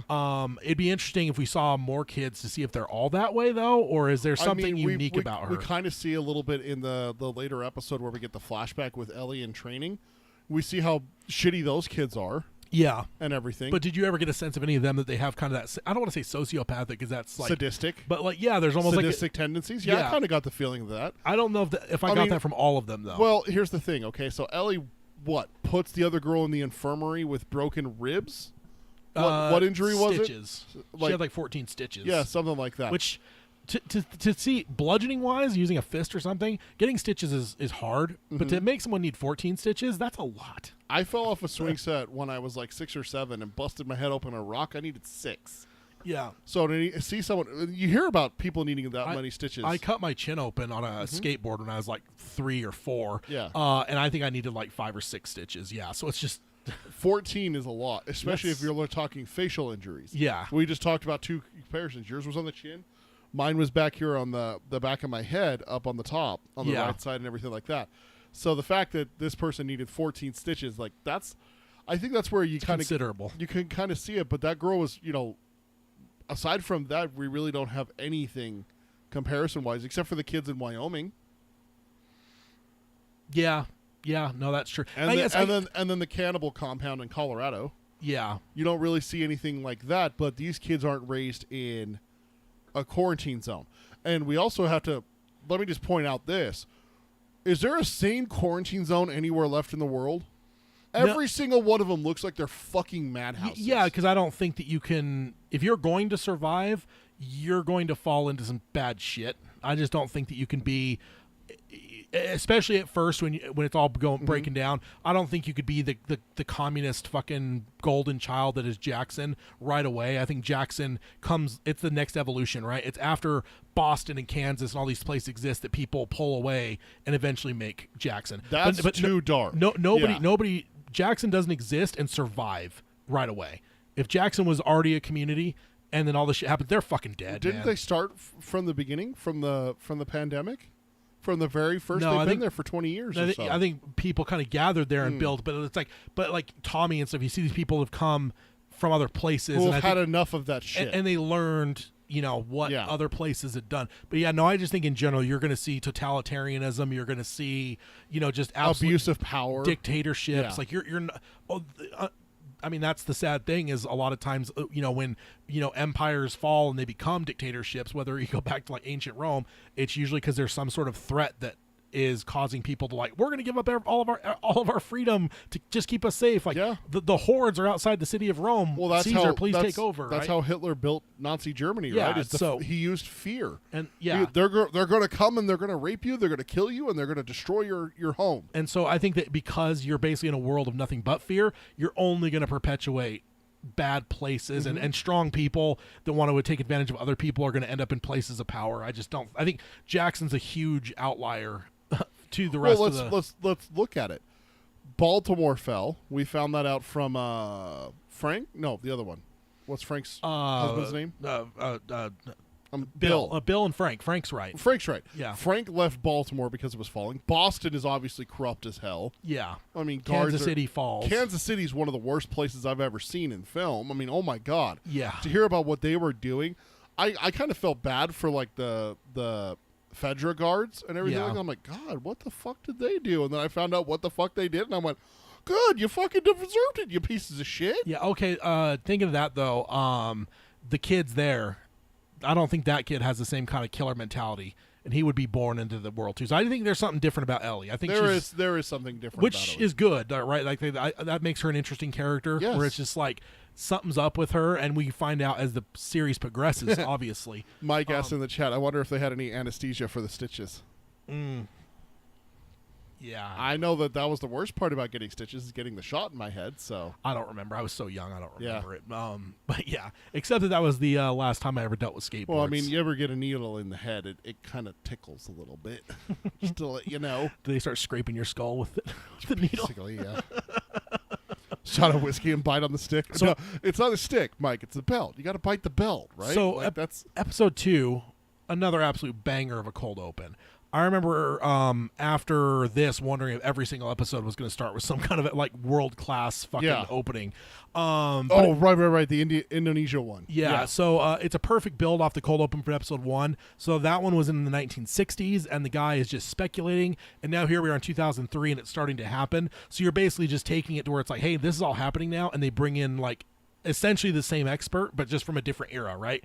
White guy in the 60s, like American, whatever ivory tower guy, and now shit's happening in Jakarta, and they're pulling in the absolute expert they have in their country, and whatever, and it's just That one of the most haunting lines in bomb. in all of it. How do we stop it? Bomb. Yeah, bomb the city. Bomb the city. Bomb everyone. Bomb Yeah. everyone. Kill everyone. And then And then- can you have a driver bring me? I want to be with my family. Can you have a driver bring me home? I want to be with my family. Just, I'm getting chills because it's just Dude, it's so dark. because it just reproves what he was saying. It's like Yeah. we lose. Like there's That's no survival. There's no, and then she says the same thing, right? There's no vaccines. There's no, No. there's Immunity. Immunity. There's nothing. This is over. I've studied this shit my whole life. Like if this has now happened, and that's what I love because when that first scene when she's going into that room, I was waiting for like the zombie to like do something, right? And then she has the recoiling reaction, and I'm just like, well, she didn't get bit or anything, but it's like watching it like on a rewatch though. It's like And you think about it. because she's just like, no, cordyceps don't infect humans. Like that, Yeah. that's not even a real thing. But then to and then see the second she sees it, like her horror and like in that moment, all that shit's going through her mind, where she's like, the world's over. Like this is done. We've had our Yeah. run as humanity. Like it's all over when now. when you go back and think of it in that context, that this person just discovered that the entire race of mankind is eventually going to go extinct Yeah, based off of what's sitting in front of you. And there's not a damn thing that anyone, myself included, can do about it. yeah, That's the reason why she acted that way. yeah. If you ever saw something like that, I think all of us would probably just go insane. Yeah, because you don't want, like, nobody ever wants to see an expert freak out. No. Like, seeing, like, a know-nothing person freak out, fine. Politicians, dumb shit like that. Whatever. But, like, when you got, like, a hardcore fucking, like, scientist, like, knows shit, seen If shit. Neil deGrasse Tyson got on screen and was like, "We're all doomed. We're all gonna die," I'd be like, "Ah, fuck." Yeah. That's where you're like, "Okay, we're boned." Yeah. You know? That's the end. Yep. So, let's see. Mike says, "And the bombs missed." It's some places. Yeah. The way Joel talks, there's some places the bombing was successful. Maybe, was it successful in Boston? The fact they were able to- quarantine zone survived. Yeah, the quarantine zone survived. So I think there's probably some areas that I mean, his point is probably that it was supposed to be contained to it Indonesia. could contain but Indonesia, but they've already shipped how much fucking shit out. You Yeah. know, like cool at the point that it starts infect. But the first people that got infected, what were they working on that maybe already got shipped? Which is what happens, right? Because Yeah. I don't think that there's like cordyceps infected people getting on a flight. There's no time, right? I Yeah. don't think you're. Well, you were just saying that if someone's bitten, They have like 20 hours. it's from 20 the legs hours? or there's a sign you see in that when they're doing all that setup when you're going through all the stuff. There's the like first. there's a poster they show that shows you because the closer you are to the head, the faster it goes. There's like it's like neck is like an hour or something like It's ridiculously short. episode 1, right? I think so. 'Kay. Yeah, there's a poster you see on the wall, and it's cool world building because they don't really call super hard attention to it. Like Joel doesn't sit there and like read it, but like the camera lingers on it long enough for you to like look at it and go like, it's when they're oh, talking okay. to the boy, right? When they're Maybe it inspecting is, the boy. yeah. I'm pretty sure that I called that out to my wife. I was like pointing at the signs, like I paused it and I pointed to it. And I'm like, "Oh shit, that's some serious stuff." And I think that's where Yeah. I wasn't paying as close attention to what they were doing with the boy. Yeah. Mike says in theory there should be a place where the fungus can't survive, the tundra, saltwater, saturated cities, deserts, but these places only support a small population. Yeah, so like go be in that town in Alaska that's just one building. Yeah, something like that, you know. Yeah. So let's see. Another. I guess we're mostly just bouncing around. We don't have to like flow through too heavily, but We're kind of bouncing around when the topic takes us there. yeah. But for the most part, we can still just keep going through with. So Tess in episode 2, save who you can save.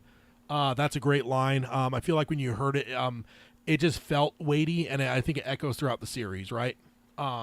Like you can't, and I think it's a good thing to focus on because, like, I don't know how much do you think Tess knows about Sarah, or do you think she knows anything about Sarah? Probably not. Because I wondered that because I'm like, is she saying that to like say, hey, quit fucking worrying about your daughter, or is she just like, is that just the axiom that she lives by, where it's just like you can't worry about what you can't worry about, just worry about what you can, right? Yeah. So I was wondering if how anyone else thought on that because I was just like, yeah, does she know about Sarah? Because it doesn't seem like he's very talkative about Sarah in general. No. So I just, and he's close to Tess, yes, but I don't know if he's close enough to get into that realm. Yeah. Ellie tells that she was bit while exploring an abandoned mall alone. It's clear that she's lying. Tess asks if she has a boyfriend, and her manner of reaction I had her pegged at this moment that she was gay. Just the way she reacted there, perfect acting by Bella Ramsey. Yeah. I'm like, yep, she's not straight. Which is cool because it's just like you're building this. You're not going to pay this off until episode 7. Yeah.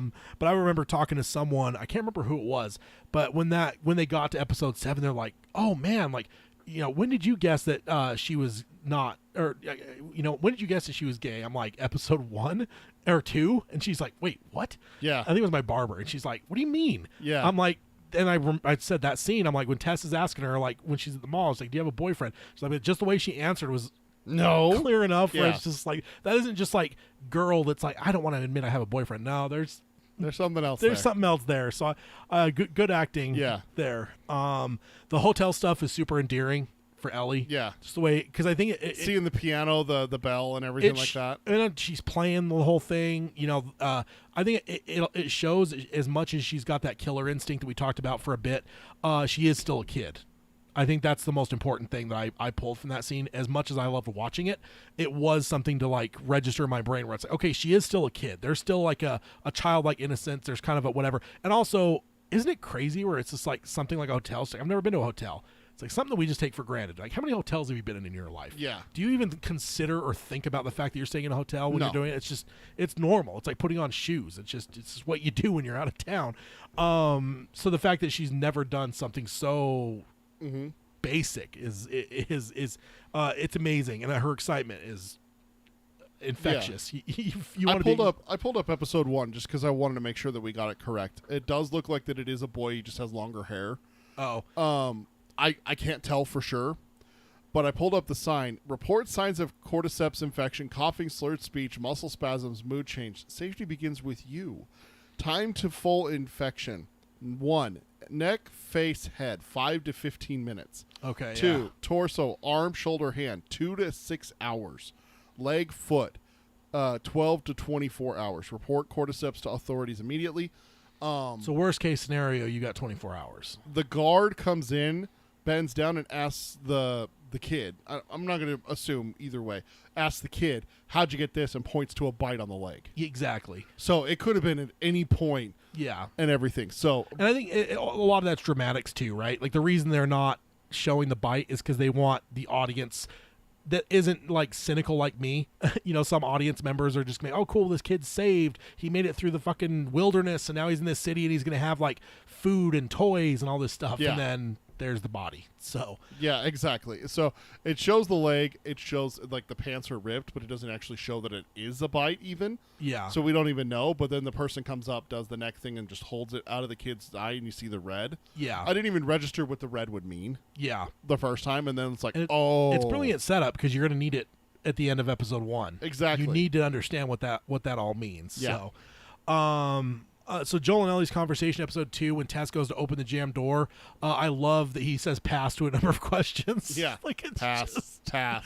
oh, I love it. He's just such a dick to her. Yeah. He really does nail that that character change from the beginning of episode 1 to the middle of episode 1, where he starts off so loving and caring and everything like that. He's got a little bit of a hardness to him with Sarah, Yeah. but not towards Sarah. With Yeah. Tommy and with people like that, yes, absolutely. Yeah. Hey, this guy's screwing me over. You know, like fuck him. You know, that kind of thing. Yeah. And then he obviously will defend his daughter with every fiber of his being. He's a good father kind of thing. You know, Yeah. like most of us who are fathers believe that we would and everything. And then you get here and like you're reintroduced back into Joel, and you already brought this up, is the person who's like, I can't do this, and walks away, and he's just like, no, fuck it. Yeah. Got a job to do. Yeah. You know, kind of thing. You get reintroduced to him. So that scene in episode 2 just reiterates that, where he's just like, he's being a dick not only to other people, but also to a child. Yeah. Like, this is a teenager. Like, he's being a dick to Well, a teenager for no reason. That's true, though. It is a teenager, not a child. That's we gotta be sure to clarify that. Being a dick to a child is a monster. Being a dick to a teenager, all right, It's what justified. did they do to deserve It's it? You know, justified. kind of thing. It's justified most of the time. But you know what? The one thing I found interesting, though, even here where he's being a dick to her, you could sense a chemistry. Yeah. Because I remember seeing this where I'm like, okay, this show's like fucking gold, man. Yeah. Because these two have killer chemistry. How about the museum and the first clickers? Dude, so intense. And so well done. So intense. Visually, they're Yeah. just well done. Let's see. So then obviously she sacrificed herself. The French kiss. Yeah. One thing I did hear on it was they said that as they were filming it, I can't remember who directed the episode, but I know Neil Druckmann, which was on the game. I think maybe he directed it because he was talking about it. Directed by Neil, second episode. I got a summary of Neil Druckmann. of it So pulled up, Neil yeah. directed it. He said, this interview I heard with him, he said with that scene, not just how they, so we're talking the zombie coming in, cordyceps. Ellie.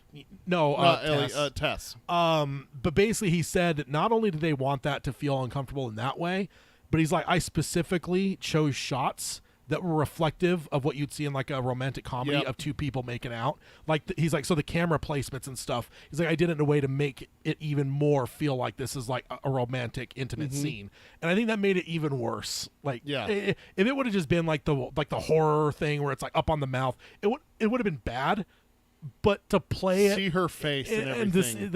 the shots that he Yeah. got was just like, dude, you're a fucking monster. Yeah. This is some of the worst shit I've Yeah. ever seen. You said it earlier with the just being gross, but like that, Blech. this scene alone, just then it going into her mouth and stuff, like Disgusting. That's 2 now that this show's received. yeah, and it deserves it. It does. It really. I mean, and dude, the makeup artist though, Oh, nailed it. incredible. I mean, the mushrooms growing on people in different ways. Yeah. And just the the clickers. The looking- clickers looked fantastic. Yeah. But she ends up destroying everything, killing all the things, but then leaving them alone, the two alone, Joel Yeah. and Ellie. So, episode 3, long time. So we get a look at some areas, government folks, where they are killing people that were not infected. Also, Ellie is How amazing. dark is that? Yeah. Just right off the bat, you know, like to see that them find the bones and everything like that, and I like that. Even though we were just talking about how Joel's being a dick to her and everything, he tries to steer her around that. Yeah. And that He was was like, "Oh, we should cut through the woods here," and That- she's like, "Fuck that!" And she keeps going, and then she stumbles across it, and she has regret. yeah. So it's kind of interesting to see like the sadistic side of her, but then also seeing like the regret towards humans. Yeah. And I had a note here, very interesting, for the girl that he sees as nothing but cargo. He is attempting to circle around this mass death site Yeah. to spare her the emotional trauma that it might. So there's a little bit peeking through there where it's like, okay, so she's just cargo, huh? So why are you? Why are you treating her like a human being that you're trying to protect from a bad situation? Yeah, there's just an element there where it's like, Also, This isn't physical damage that we're worried about here. This is emotional damage. Yeah, Like, yeah, Why are we like- caring about that if it's just cargo? yeah, you shouldn't care. It's just cargo. So it's just, what are you up to here, Joel? You a little Yeah, what are we softy? doing? You a What little are we doing? softy? Also, Ellie being amazed by the idea of flying in an airplane, Yeah. and that Joel has done it before, and he's just like, sucks, Yeah. jammed into a small tube with a bunch of people, and like, Yep. and I just As someone who just flew back to and from Mexico. just did it. Flying fucking sucks, man. It's the worst. But I love her because it just shows the world, right? It's like Yeah. the fact that there will never be another airplane again in this world ever. Like Yeah. they crashed in 2001 or 2003, and there will never be another airplane again ever. So it's just like. It's just crazy because it made me think of like the whole like Dark Ages thing, right? Where it's Yeah. just like the Roman Empire falls, and suddenly like whole swaths of the world are like pushed back 300 years in development. Yeah. It's just it feels kind of the same way, but like in a permanent fashion. So, when it flashes from the corpse to the corpse of the lady and the baby, and then it then flashes back, I thought we were actually going to see that happen. Oof. And I'm really glad they didn't. Yeah. Because I did. I was like, are we really going to have to fucking watch this, man? I don't want to Like, watch this. I don't want to did watch. did you have that thought too? Yeah, I don't want to watch the guy with the gun. We've seen that scene before where it's like they push people out into a field and then you see the guy rack the gun and and Yeah. mow them down. I still don't want to see it from that angle. I don't want No. to see any part of that. No. So I was grateful that we didn't see that. Yeah. So then the gas station, we got an MK2 arcade. Cue your shirt. Love that. Love that. MK2 is awesome, although that game's a fucking piece of shit cheater. They actually discovered that recently. People have gone through and like looked at frame by frame, and on MK2 the AI was programmed, or not the AI, but the or what do we call it before we call it AI? The Computer. computer, whatever. People have gone through and done studies on it to where in MK2, when you push a button, there's like a split delay before like your guy starts to do whatever. The computer will start to block before your person even starts to move because of your button entries. Oh. So frame by frame they found it, and they'll be like already countering before your person even moves. So it cheats. It cheats. It cheats. Fucking cunt game. Bots. That's Mike said bots. Bots. Yeah, I was like AI is not what we call it, but like yeah, like the the computer bot stuff. Yeah, it's the only one that was that way, but it's a cheating. They had to make it harder than MK1. Something. So I love the Bill survivalist stuff. I know that I know people who would probably be equally would find this horrible outcome equally as joyous as he does. Yeah. He's just all about it. He's like, I'm going to the hardware store and I'm building just I know people that would be that way. Yeah. So it's just like, and the fact that it's what's his name? Nick Offerman. Nick Offerman. Yeah. Ron Swanson. Ron Like, Swanson, it's man. just it just works. When did you realize that it was him? I mean, I knew he was in the show. They had Yeah. announced that they cast him in something.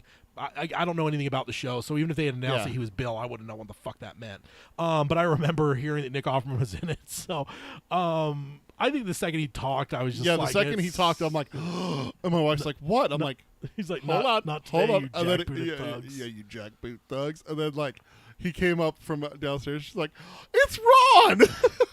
So- popping up out of the ground. I'm going to give him credit too. So I did hear a thing with Craig Mazin where he's like, in the script, there's times that he will script things for the actor to be mental, like mentally playing, but not say. And that line was actually one of those. And then Nick Offerman saw, he's like, I've got to say that. Yeah. Like, not today, you jackbooted thugs. Like, Yeah. that was an unspoken line in the script. Just kind of talking to himself. Like, no, that was just supposed to be Yeah. how he's playing it. yeah, right? yeah. Like, He's that's- supposed to be like that's just his mindset. like he's looking at the like whatever. So it's more about like to tell the actor how to play it, and he's just like, no, that's too That's good of a out loud. line. You got to say that one out loud. yeah. So he's all happy in his solitude and all that kind of stuff until Frank ends up in one of his tiger traps. The dialogue here was hilarious, especially the why did it take you so long to answer? Yeah. Because I thought the same thing. I'm like, don't trust him. Why is he not responding? Yeah. Like, I was thinking about lying, but I'm no good at it. and I think I'm blanking on his name, the actor that plays Frank, but he's a fucking treasure as well. I don't know if I've ever seen him in much else. But Murray Bartlett. yeah, Murray Bartlett. Yeah, I thought Bartlett. Yeah. I thought that I almost said that as his name, but for some reason I was thinking that was the name of the president in the West Wing, so I thought I was wrong there. It's not Murray Bartlett. It's something. So the dialogue is. Yeah, I love the dialogue there. And then we go through the whole just non-trusting thing. What was your thought on this? Like, If you're not going to trust someone, why would you let them take a shower? no, I mean even before, like when it even just gets him out of the hole, and then it's like now he wants to get a meal. Like, are you just like nope, or are you like maybe I'm trust more it? trusting than that, Tad.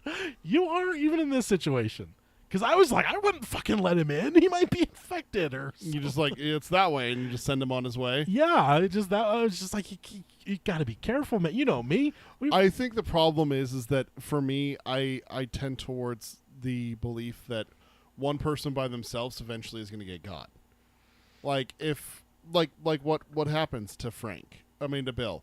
he does get shot. If Frank wasn't there, Bill's dead. Yeah, no. So that's yeah. where part of me is like, you got to have someone to watch your back. Might as well be him, right? He's in my debt. He's always going to feel kind of like a debt to me that I saved his life and everything and pulled him from the trap, as well as, you know, he survived and everything. But Yeah. I think that having that cold mentality of, nope, I'm not trusting a single soul. I'm going to live by myself for the rest of my days and da da da da da. No, I could never be like that. I couldn't. I know what you're gonna say. I know it's stupid and I know it's irrational and everything. It's just I'm just the opposite. I'd be like, I'm fine on my own. I just feel like there's too many things that could go wrong for one person unless you're incredibly careful for your entire life. But eventually, bandits are going to show up. You are going to have to defend yourself, and yes, you're going to be able to fortify and everything like that. But what happens if you do get shot in the arm? How are you going to take care of yourself? You know, that kind of thing. So it's like, come on. So one other cool one I heard is that, so I think Murray Bartlett is actually gay.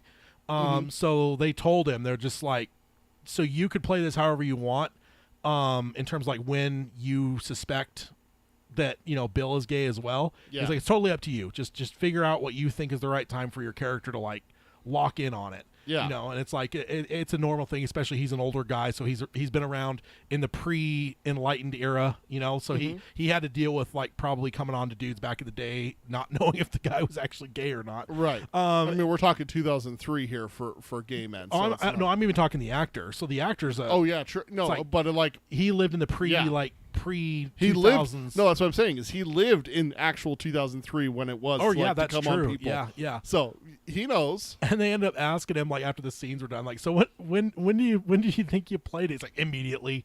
He's like it just. He's like, I just feel like we would have known immediately with him. So yeah, makes him a meal.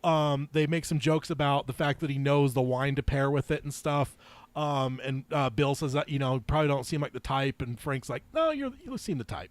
So, some of the dialogue is incredible here with these two. Mike says the best part of this episode is the mention going to the wine store. That's how you apocalypse. Oh, dude, man, liquor. Oh, I'd boy. probably be dead just by pickling myself. Yeah. Like that would probably be. See, that's what I'm saying. You need someone to watch your back while you get drunk. I don't know. Just drink until you're into the fucking heavens. Oh man. So then we see you know, like they come together with the music, and then like all this beautifully done stuff, but then they start to jump. So we basically see the whole 20 years. Yeah. Catching us up to the From modern Bill day. and Frank's perspective, yeah. Yeah. Well, I mean, I guess 2000. Yeah, it's probably 2003 when like the government starts to round people up and try to get them whatever. That's probably like maybe not the immediate weekend, but it's probably within the first couple weeks of everything where they're like trying to relocate people and stuff. Well, the power goes out. Like the power's going to go out within a few weeks. Yeah, exactly. So yeah. So yeah, you see him growing older, influencing each other, including seeing Joel and Tess show up, which obviously Bill never would have allowed on his own. exactly. Yeah, we end up seeing the attack that you alluded to. It appears that Bill dies, but then we jump ahead and he's not dead. And Frank is in a wheelchair. Yeah. That threw me off so bad when that scene happened. Yeah. And then one of my really good line, I was never afraid before you showed up. Yeah. Like that's a great line. And again, some of these lines are cool because I feel like there were some people that really misunderstood this. And they felt this episode was like, because I think this is probably maybe the strongest episode of the season for me.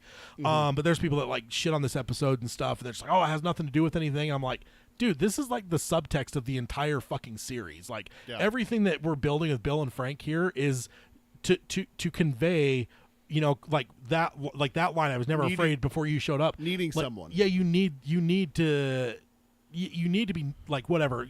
We need an us, right? Yeah. And that's what Joel needs. The like last he's of his us. Yeah, Joel is like Joel's a fucking zombie because his daughter died 20 years ago. He needs that to be broken, and there's the only one way to do that. You know, for Bill, it's that, you know, Frank happened to end up in his fucking trap, and obviously Joel, we're hoping as we're going through this that it's Ellie here. Yeah. So then Frank is terminal. One last day. They do all this stuff that he lays out, and they both take poison. Then another great line: "This isn't the tragic suicide at the end of the play. I'm old. I'm satisfied, and you are my purpose." So good stuff. And then when Joel and Ellie show up, he knows there's something wrong. I love this because the plants are dead. Yeah. Like that's the moment when it's like, grab the pistol, or reach for the pistol. It's like something's wrong here, because it's just like he will have only have known them during their height. Yeah. And so to see like, wait, this place is in disrepair. Like, yeah, something's wrong. Yeah, the flowers are dead. Like, it's like if I walked in and saw dust on your whiskey bottle. It's like, uh-oh. You okay, Todd? Or it's just like wall to wall tequila. Tequila. Let's see, and then from the note, that's why men like you and me are here. We have a job to do. So from Bill to Joel, that's pretty awesome. Ellie finds Frank's gun and takes it without Joel knowing. She had been asking for a gun. Yeah. Finally gets he one. Keeps saying no, even though there's like a whole wall of guns there at Bill's place. Yeah. Let's see. We got to hit it a little bit quicker here. Yeah, we got to jump. Let's see, episode 4. Ultimately, Ellie finding the zombie in the underground thing. Was you screaming at the screen for her not to go down to that hole? Yes, obviously. And then she goes down there and then kills and enjoys it a little too much. Yeah, that was a little bit like, I want to sleep at the next camp, not the one that she's in. Kind of like Peggy Hill. I'm locking the door tonight. Yeah, exactly. I am going to sleep with my door locked tonight. Yep. Oh, yeah, good stuff. So I love Ellie finding the nudie magazine as well. I love how both actors played it. Just again, it's the fucking chemistry there. Yeah. I love the joke about the sticky pages too. Oh. Joel is just like, what? Throw that out the window. And then she's like, I don't see what all the big fuss is about or whatever. Again, another line where I'm like, yep. See, they're dropping some hints here. It was after that episode where I looked it up. I'm like, is Ellie gay? Like, that's where I looked it up.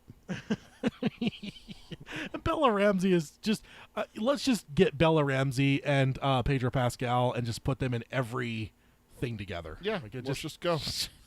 They're great together. Yeah. So then we had a conversation where Joel tells her she's not family but cargo, and the only reason he's helping her is because it was Tess's dying wish. So once again, putting up that wall there. So they're ambushed, and Ellie ends up shooting the last attacker as he got the better of Joel. And then the guy, barely an adult, then begs for his life, including pleading about his mother. And then Joel sends Ellie away and then executes him. Yeah. That's that was pretty brutal, man. Like, there was part of me where I was just like, you attack type thing. But it's like, as that played out, I'm like, I don't know if I could feel comfortable with just like, yeah, you deserved it at that point. Yeah. There comes a point when it's just like, come on, Joel, is this real? Like, yeah, but it comes down to like the whole watching your back thing. If you take care of him, then you could potentially escape with no one knowing who you were. But we quickly find out that that's not going to be the case. Yeah. Let's see. Let's just anything else you wanted to mention from episode 4? I want to crazy scary. We got seeing the city, and that's where we already talked a little bit about this. Like, God, what did the Fedra do to deserve this and everything? Yeah. So we find that out in episode 5, and we find out about. I will say, I love the Henry and Sam. I must dynamic. be too much like Bill, like Bill and Frank, because like not today, you jackbooted thugs. Because like me, when I saw like them just massacring the Fedra people, I'm like, good.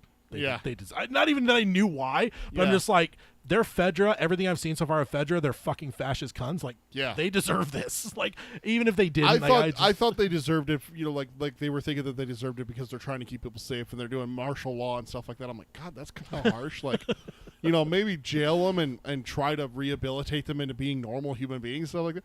But then you find out that they're raping and murdering and doing all that kind of shit, and it's like, okay, yeah, they deserve it. Yeah. But so we don't see enough of it in Boston, but I always got the sense from Boston there's probably some nasty stuff going on there too, because you don't get those kind of like power dynamics in a society without like horrible shit happening. It's happened all throughout history. Human history is when a group gets power over another group. Yeah. They mistreat that power. And ultimately, if it comes down to the dangers that this world has, if the people are like, we're going to destroy the entire military apparatus that's protecting us day to day. Yeah. If they're giving that up, there's probably a very good reason that it's better to risk being without this group than to have them. Like, there was just a part of me where I'm just like, yeah, good, kill every one of them. Like, yeah. So different minds certainly, but absolutely, I have more of the Bill perspective. Not today, jackbooted thugs. Yeah. Yeah, for sure. So episode 5 and 6, we were basically in Kansas City, right? Yes. And then 6, we get that big reveal at the end where they're trying to escape. So Or is that 5? episode 4 is Kansas City. Oh, episode 4 and 5, not 5 and 6. Yeah, and we see like we end up getting introduced to Kathleen, which Mhm. at first I liked her because I love that actress. Yeah, she's I great. loved her in Detroit City back in the day. Yeah. She was always my favorite of the girls in that. So having her play the character was kind of a cheap move by the creators here because it makes me like her. But then she obviously turns out to be a horrible person. 5 is where we jump over and we see from Henry and what is it, Sam? Yeah. Henry and Sam. We see their side of it. We see Frederick. You know, we see a lot of more of the Kathleen stuff. The craziness of Kathleen was how she's like talking like a teacher to a bunch of like petulant students. Yeah. But these are people she's gonna like order the execution of. Yeah. Like they're like that. It's just like mixing like a like dictator and like Condescending teacher. to a condescending teacher. Like that's pretty unsettling. It's very Miss Carmody-ish is how Yeah. I got the feeling But for her. at least she was a pretentious religious twat. Like Yeah. versus like just having like the teachery like Mm-hmm. because we've all had those teachers. Oh, One 2 except plus for 2 another. is 4. Very good, Tad. Yeah, we all had at least fuck one of you. we all had one of those. And so imagine that taking that person and putting them in like absolute power. Where they can decide whether or not you live or die. yeah, Oh, it's- God. It's just not right. No. I think it's also because it's such an opposite thing. You don't feel like a condescending teacher Yeah. would be the one to order the murder of people. So, So what about the Sam and Ellie stuff in this episode? Really heartbreaking. Because you know what it's setting up. Right? I mean, yeah, Right? Like, you know where this is going to end. yeah. What did you think about the tunnel? Did you think that was going to be a thing? I was waiting for something to jump out. Yeah, Well, we saw the floor move. yeah. The yeah. ground was moving in one of the buildings. Like, okay, there's stuff down there. And then, like, nothing happened. Yeah. What about that whole nursery thing underground, though? Or the whole thing? Because, like, Kate, it seems pleasant, but I'm like, why is it empty now? Yeah. That's what it made me think. Like, how many kids are in here? What was this? And that's actually apparently a thing in the game. You collect a lot of letters and stuff, and you could Yeah. piece shit together. There's a whole thing involved in that thing, and I'm just like, so unsettling. It's kind of like Breaking Bad when they go into, like, the criminal locker, and there's just, like, a tricycle. Yeah. It's just something fucking... Why is that here? Perverse as Yeah. fuck, the fact there's a little tricycle in there. So then Kathleen saying maybe Sam was supposed to die Yeah. at that final showdown here Mm-hmm. because there's the sniper and all that kind of stuff. The cavalry rolls up. And Ellie earlier said she wanted to see a tank. Now she's got a tank barreling down on her. Yeah. But yeah, Kathleen saying maybe Sam is meant to die, but then she obviously doesn't take that same thing and maybe her brother is supposed to die. Yeah, I know. Gotta love that. And then a infected child wearing a Blue's Clues shirt kills Kathleen, Yep. which that's just, Awesome. I mean, it's great that she's dying, but it's troubling that it's a Yeah. kid with the Blue's Clues shirt. Well, a condescending teacher has to get taken out by a student, right? Yeah. Kid. So then we got the motel scene. Heartbreaking. Probably one of the hardest aspects to watch. Yeah. So then Sam asks Ellie if she's ever scared. She then asks if they're still inside when they turn, if they're still human. The striking thing I noticed here is to almost answer his question is that Sam had the mind after Ellie fell asleep to turn his back because he knew that if he did turn, she'd be safe because he can't hear. So she's not going to like snore and then he's going to turn on her, right? Yeah. So I feel like there's like a thing there where he knew he was turning. And so to like Very noble to of him to to face do the that. window, it's like Yeah. he's giving her a chance Yeah. as much as he can before he loses all control. So Mm-hmm. so yeah, maybe there is a little bit of Sam in there, and it makes me wonder, like, even after they turn, is there a slow progression of inside? Like, is there still a little bit of the human as it slowly progresses out over Yeah. whatever time? So, and then Henry, all the stuff with Henry he ends up shooting Sam, and then shoots himself, and then Ellie has to put up the little pat on the grave saying sorry. Also, the grave's a huge sign because we haven't really seen Joel bury people, and would he? Like, it's kind of a waste of time, but obviously it's for Ellie's sake Yeah. to bury them. So another little thing there is Joel's getting a little bit nicer. Yep. Just it's like the progression is slowly getting there. Yeah. And then we got to episode 6 where we actually finally see Jackson. Also, shout out to Graham Greene playing the husband of the natives. Yeah. He's such a fucking legend. I love that He's guy. been in like everything Yeah. since the history of time. He was in it seems like. 1883. Yeah, he's been in. I feel like every Yeah. Western he shows up. But Yeah. he's wonderful though. Love that whole scene too. Both the husband and the wife are great. They were hungry. They're Fireflyer people now. Like, Yeah. oh man, You made them soup? They were hungry. I love it. I saw someone post online. It's like, can I get 3 seasons of them? Yeah, seriously. Joel starts having panic attacks. Yeah. So that's tough. And then they're traveling. They get to the horseback scene. The dog that can sense infected. We don't know how that's going to go. Oh, I was so nervous. Yes, palms are And sweaty. then Joel starts to like have a panic attack there and can't do anything. Yeah. And overall, just what a scene as we move into here. There's a lot of great scenes. We have the fight with Ellie and the lady that's I'm blanking on her name, that's talking shit on Joel. And then she's like, well, what about Tommy? He's involved in all this too. Tommy's wife or whatever. Maria? Maria. Is it Maria? Hang on one sec. I just read it. Let me find it again. Keep going. And then Joel tells Tommy that he's been dreaming of failing and he's terrified he can't do it anymore. Ellie, probably one of the biggest scenes in this show is Ellie confronting Joel about abandoning her and saying that all handing her off to Tommy would do is leave her more afraid and alone. Just a killer scene. Yeah. Emotionally. Amazing. Just It is Maria, by incre- the way. Okay. And then from Maria, she learns about Sarah. Yeah. So that's huge. Joel changes his mind. Then they get to Colorado and it's only monkeys. The Raiders attack. Joel gets stabbed by a baseball bat. Broken off baseball bat. Stabby, stabby. And then the episode 7, titled Left Behind, is basically mostly flashbacks, the mall stuff. Incredible. Like, Unreal. If I'm debating episode 3 in terms of my favorite episode, this might be the one that I compare.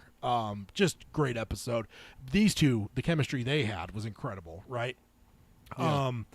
So let's see. I have seen some reactions of people that didn't realize they were going back to Boston. They thought this was like a jump ahead, and it was just like Joel died and she moved on. Yeah. Like, I was like, what? Like, Really? yeah. I'm like, Yeah. come on, man. Do they need to put fucking thing on the screen saying, whatever, how many years ago or months ago or whatever? So yeah, the mall stuff was incredible. The carousel, the photo booth, the arcade, the MK2 shows, and also they had an MK2 poster in the room too. So there was MK2 was this big thing for them, which I Yeah. thought was really cool. Cheating game. Yeah, stupid cheating game. Yeah, she says she's going to be sent to Atlanta, and then the fourth wonder is the Halloween store. They're dancing on the counter with different masks on. The masks come off. Ellie asks Riley to stay, and she agrees, and they kiss. Then the infected comes in. The whole time, too, here, I was just, like, nervous as fuck. 'Cause I'm like, Well, it showed the infected too. It's like yeah. it showed the bomb, And it's I was like, and I was just waiting for it to be a jump scare. Not that Yeah. that bothers me, but I'm just, like, waiting. And the fact that the reveal the way it did, I was just like, oh, okay. yeah. And it's heartbreaking though the way Ellie's reacting here. Then we come to the present. She finds the thread needle and begins to sew Joel's wound. I've seen a lot of people that reacted there where it's like, sterilize the fucking needle. Yeah. Which yeah, I can see her. Yeah, maybe that's why he got infected. It's all her fault. Damn it, Ellie. What a performance from the actors here. Oh, Just yeah. this episode. And then in episode 8, we got David from your board there. Yeah, this is the reason why my board don't trust cannibals. And then we already talked about it off mic. When did you suspect that something was up with him? I knew instantly. Remember, my wife can back me up. She's here. I knew instantly. I'm like, I don't trust this motherfucker. Like, something is wrong here. Yeah, I mostly I felt abused by the show in general. I'm like, they're not just gonna give me a nice person, but the fact that he was actually like, oh, it's not a code. Like, go get the fucking medicine. Go and get the shit. medicine. Like, I'm not telling you anything. Just go get it. Yeah, I'm like, the shoe's gonna drop at some point probably, but he's not trying to deceive her right now, which was at least something. So, because she's going out to hunt, she shoots the deer. Obviously, runs into these guys. If I ever see meat and I don't see where it came from, I don't trust it. Oh man. Especially in like an apocalypse situation. Like Book of Eli. It's like, here's some meat, dear. Yeah. It's like, okay, what animal did you kill for this? It's like why don't I bury my dad? Well, the ground's frozen. We can't bury him till spring. Yeah. I remember at that point I'm like, what? I mean, yeah, technically, but like, Really? I don't know. There's something that Well, also the thing is like, why aren't you cremating people? yeah. That's the other thing. Is like, okay, well, cremate him. That's the other thing. I forgot to talk to you about that. That was something else that came up. Is that I saw that online. It's like they're talking about the ground being too hard. They're in Colorado, for fuck's sake. They know about cremation, right? It's like, well, Yeah. that's a good point. I never thought about that. Like, do you really want to be burying people and taking up land for fucking cemeteries? No, cremate them and move on. And the fact that when they bring the meat and they say it's venison, it's like, oh, okay, it's the one that they took from Yeah, Ellie. and then you see him drag the And deer, the and next I'm scene like, they drag the deer I in. fucking knew it. It's like, so they definitely played it out over time and revealed it slowly, but then eventually you understand, like, yep, they're eating people. And then I love Ellie getting the freaking henchman Oh yeah, with the got him right with the cleaver. yeah, with the cleaver. I love that. And then of course, Ellie's reveal though to finding out about the cannibals. yeah, with the ear. That they were cannibals, that like seeing the roam and everything like that, and seeing Yeah. it from down, and then seeing it. The look on her face was one of the best parts of this show, yeah, acting wise. It was phenomenal. Yeah. This is incredible stuff. Also the way they built this part, you expect like Joel to get in and save her. Yeah, And the fact that they didn't play that out. I said that to my wife. That That was- is how great it was that Ellie was able to do that all on her own. Yeah. Like that was such a big character moment for her. Is like, yeah, Mike, season 2 has been confirmed for Last of Us. Yeah, Pedro said they might even start filming this year. Yeah. So, so Yeah. I love that she saved herself, but then also he does save her, but it's emotionally, Yeah, right? Because I think she's completely she's like flipping she's out, losing it. and she freaks out when he grabs her, but then she realizes it's him. And then also that's the real big moment, I think, because he calls her baby girl, I which got you, baby girl. which is what he called Sarah, and I'm guessing he's probably never spoken those two words together Yeah. since 20 years ago. Not even a Tess. No, Yeah. absolutely not. Yeah, that's that feels like a sacred Yep. thing there. So that was a big moment. Pretty emotional there. Incredible stuff. And then we get to episode 9. We got the birth stuff is awesome. Again, it does set up a whole precedent Such where a it's like great scene. it is, but it's just like, God, that sucks though, because there was part of me. It's like maybe it's just evolution, and like you're moving past We're like building a natural immunity, even though Yeah. we've had 2 experts say that it's not possible. yeah, it's just. But come on, but then in this, it's like, oh God, so there's really only one way. So There really this, is only one. It's Ellie. yeah, it's just it's Ellie or nothing. So then Joel, I mean, we see Joel explaining his scar that he tried to shoot himself. She says that, yeah, time will heal all wounds. He's like, it wasn't time that did it. So that's total flip here. I Yeah. remember me and my wife both being like, "Oh," Yeah. and then the flashbang. Then the flashback. And then get explained to it from Marlene. I almost Yeah. said Tess.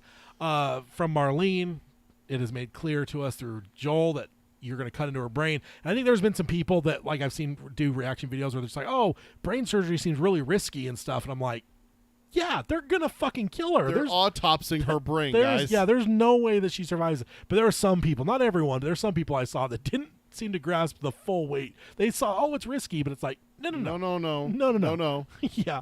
But then how about the action scene? though? Dude, Joel went full John Wick on their motherfucking asses, Dude, and he and the- killed everyone. And the tragic music as it was Yeah. all happening too, including the doctor. I was I mean, I know he pulled Yeah, the the knife, doctor's but- like, I'm not going to let you take her. Bam! yeah. Get her up. And killing Marlene as well. Yep. From deception too. Yeah. You know, there. Just incredible stuff. And then I guess that really comes down to 2 questions. Do you think Ellie chooses death if given this choice? Because earlier in this episode, you know, he offers her, he's like, we could just give it up now, go back to Jackson. She's like, Just no, be it fine. has to She's be like- for something. and like everything, right? Yeah. I think through her mind, everything that's happened on this journey, but also Everything for everyone. David killing him, as well as her the Riley stuff, like everything, Sam. just everything. Yeah, there's all this shit that's on her, so it's like really comes down to, because I think she does it still. To be honest, I think she would if given the choice. I think that's why Joel doesn't tell her. yeah, He has to keep it from her, otherwise she would be like, I have to do this. yeah. But Marlene should have told her though.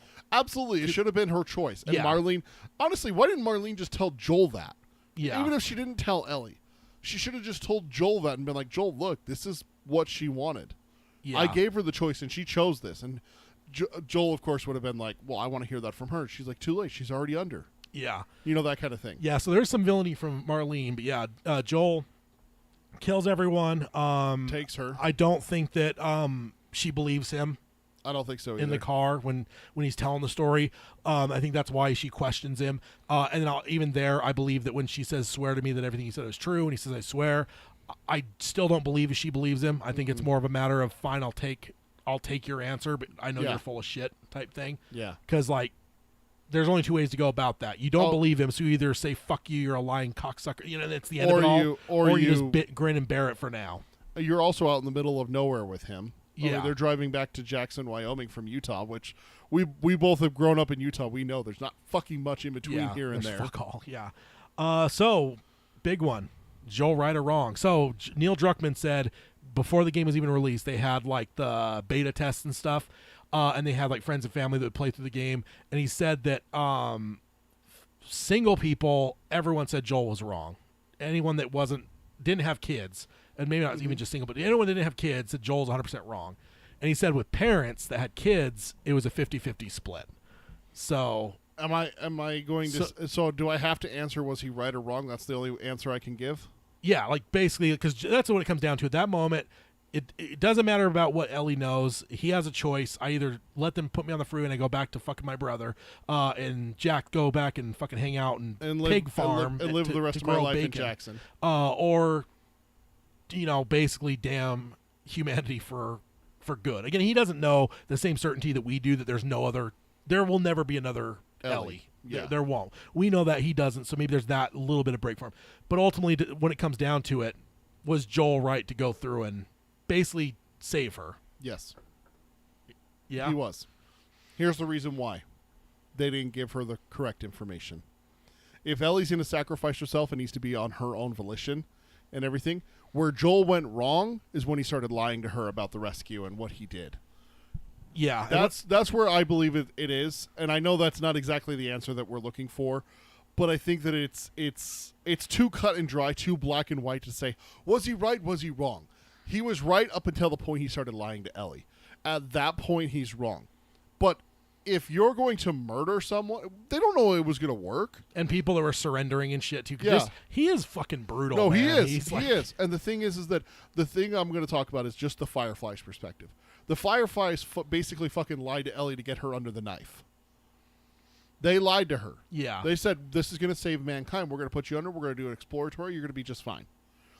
That's where they deserve to die. Yeah. I'm sorry, but you don't kill someone for your goals for any reason. That does not make you a good person. That does not make your justification good or anything like that. Sacrificing a human being to get to your goals is not the right way to do it. And that's where Joel was defending Ellie, basically his adopted daughter. Yeah. And I'm sorry, I could see any again, like you said, any person with children doing the same thing. The Yeah. problem is that he fucking lied to her. That's where Joel fucked up, and that's where he's wrong. Because Yeah. it should be Ellie's choice. It's her fucking life. He doesn't have the right to take it from her just as much as the Fireflies don't. Yeah. You give her that choice. Do you want to save mankind and sacrifice your life, Tad? Or are we going to go fuck all and be sheep farmers? Yeah. That's what it should have been. And that's where I think Joel's in the wrong there. So, yes, he made the right choice, but I don't believe that. And Mike says, I have 2 kids. I agree with Joel. The attempt to create cures vaccines is very hit or miss. They're betting everything on one try, and they should have started with a blood sample, liver sample, kidney sample, etc. A bone marrow sample. I mean, fucking anything. And he says, only kill her if you're 1,000% sure it'll work. Yeah, exactly. Yeah, and like, honestly, like, to me, I think, I don't know where I'd be, but I think, honestly, I was so just taken and smitten by the relationship of these two throughout this whole series that I was just like, you know what? I don't give a fuck. Like, I will light the match to burn the fucking world to the ground. Yeah. To save. Like, I don't care. Like, kill them all, and even if that damns the rest of humanity, I don't give a fuck. Like, because, again, but that's more of, I almost think, me being pulled into the story. Yeah. And I think if there had been lesser actors and Joel and Ellie didn't win me over because of Pedro and Bella, I think I may have seen that differently. Yeah. But I think they did such a good job over these 9 episodes. And the creators, everyone involved, right? It's not just those 2. But I think those 2 are so crucial where it's just like they built the show in a way to where it's just like, I don't care if it's killing humanity. I don't care if every human in a month is going to guaranteed be infected if they don't do this. Yeah. I'd still say, cool, fine, whatever. I guess that's it. We've had a good ride. Just do it. Yeah, we had a good run. Yeah. Couple thousand, few, what, 5, 6, 7, 8,000 years Yeah. of modern humanity. That's well, even recorded history is about that long. So Yeah, we're good. we had a good run. We're all right. Yeah, it's an interesting debate because I think the good thing about it is there is no right or wrong answer. You know, No. because you could definitely see people where it's just like the greater good of You're dooming an entire species. you're dooming and I the get planet. that. And again, I get that. But I think it all comes down to, we talked about the fascist Fedra, and if anyone cheers for Fedra's downfall in Kansas City, and then says that Joel's in the wrong, that's hypocritical. Yeah, Like that, Fireflies were taking a human life without giving her the full knowledge. That's wrong. yeah, It's that simple in my mind. yeah. To me, that's wrong. What I love about it is that there is no. I mean, everyone can have a strong opinion on it, but there is no like absolute right or wrong. It is ultimately is a Yeah. moral choice. Exactly. And even Craig Mazin said that. He says he believes that's why this game has endured the way it has over the last 15 years, is because of this aspect, this question of Joel's choices at the end. He's like, this is why I think this game is so far beyond so many other games. Yeah. It's because it has that moral quandary to it. Yep. You know, that's a lot of games don't have that. No. Yeah, I mean, unless you're doing like the gimmicky, like, oh, you know, your choices are like, Well, kind of like Red Dead. There's 4 different options for endings for Red Dead. yeah, You have a low honor, high honor, and then and then a choice is given, and then depending on your choice, whether you have low honor or high honor, you get a different ending. yeah. So I mean, it's- and I shouldn't like disparage those, but It's I not, think it's not necessarily bad, but it also is different ways of playing it. But The Last of Us, the difference between The Last of Us is that in Red Dead, I knew what I was doing was wrong. Yeah, If I run around murdering people, that's wrong. but also I'm, that's the thing. they don't let you make a choice in Last of Us either. It sounds In the like. game? you do what you do what happens, like, Yeah. and there's no choice of like shoot the doctor or don't shoot. Like, no, it's just you go You through kill and just everyone. massacre, which I'm sure will be a pain in the ass because that game is not easy in some ways. Yeah. I've had a number of very frustrating moments in the game. Yeah. So quickly at the overall with the show, 1 to 10. 10. Yeah, I agree. It's one of the best things on television. It's so good. I think I probably know the answer you'll give here, but where do you think this ranks in the pantheon of video game adaptations? it's the best. What's the argument? Like in Yeah, my mind, give me something that's better. this is probably the greatest video game adaptation of all time, and not even close either. Like, It's not. I think everything, even the ones that have broken through in the last number of years and been good, because video game movies have all been bad for fucking decades. But in the last number of years, you've had some that are good. But I think even that you're talking like good is like crossing the line into like 6 or 7, Like that, 6 like or that- 7 out of 10, right? Yeah, like that Mortal Kombat movie that they made. Yeah, or like a the few Sonic years back. movie. Like that's a good 6 or 7 Yeah, out of 10. a But good movie. this is like 9 or 10 out of 10. This is something that I'm desiring going back and rewatching. Yeah, and I think I'd probably agree. I think I'd honestly give this a 10. Yeah. And I agree. I think it's the greatest video game adaptation. So where does season 2 rank in your overall anticipation rankings? Like, there's a lot of things coming out. We talked about some of it in the announcements. Since season 1 just ended, I'm gonna not get my hopes up too high because I'm worried it's gonna take a little bit to get it done. Pedro's in very high demand right now, Yeah. but as soon as I hear that it's filming and that it has like a trailer or a release date, dude, I'm fucking there. Yeah, indeed. Overall, any complaints? Too short. Yeah, I because want 20 episodes. there's some people that bitched about not enough zombies. There's whole episodes at a time. There aren't It's any. not. But like to it's me, not The Last of Zombies. It's The Last of Us. yeah, and that's the thing is like ultimately, and that's what I've always said for the longest time because George Romero would say it is a zombie movie. The main event is not the zombies, No. and the main threat is not the zombies. No. The zombies are just a force of nature that break society down to allow you to have to now deal with like raiders and just whatever else. You know, all these fucking Yeah. horrible human beings, the fucking military and Day of the Dead. That's what Romero's always said. The zombies are always they're the set dressing. All the other shit is the real villains. That's where you get into the real dark side of humanity is all that stuff. Yeah. What it brings out. Land of the Dead. It's about yeah, like high society versus high low society where it's things over people. Yeah, like what's that consumerism. called? What's it called? Where it's materialistic. Yeah, materialism. Yeah, materialistic. Where you care about your dress more so than the person starving on the street. Yeah. That kind of shit. Yeah, so I've seen those complaints, but I don't agree. I think that this show, the reason it is a 10 out of 10 is because it's the heart, it's the emotion, it's the characters. Yeah. And more zombies wouldn't have go watch the fucking dumbass Brad Pitt movie that has a billion fucking zombies. World War Z. Go watch that Yeah. nonsense if you want a shitload of zombies. And guess what? That movie mostly sucks, right? Like, I haven't heard a good thing about that from most people. So more zombies does not mean it's good. No. It's just like, for me, I don't really Even have like any 28 complaints. Days Later doesn't have a ton of zombies in it. No. Like, that's the thing. It's like it's a small budget movie, but it's about the people, Yeah. and that's what The Last of Us is about. It's about Joel and Ellie. Yeah. And when they move out into Colorado, Utah, Wyoming, I hate to break it to people. Do you realize that Wyoming is the least densely populated state in the entire U.S.? Yeah. Over Alaska, Yeah. the biggest state, the coldest climate. Wyoming is still less people. Yeah. Like, yeah, they're not going to run into clickers and stuff like that out in Wyoming. They Yeah. made it. Yeah. That kind of thing. Yeah, I don't have any complaints really. I think it was a genius show. I can't wait for more of it. I can't wait for more of these two characters. I think they're going to be incredible. And I think the Yeah. other thing too is all of it's about Joel and Ellie, right? Bill and Frank. That's giving you an element of what that story is. Sam and Henry. Yeah. Like every one of the pieces of this show give you a small element towards the larger picture that's Joel and Ellie, Yeah. right?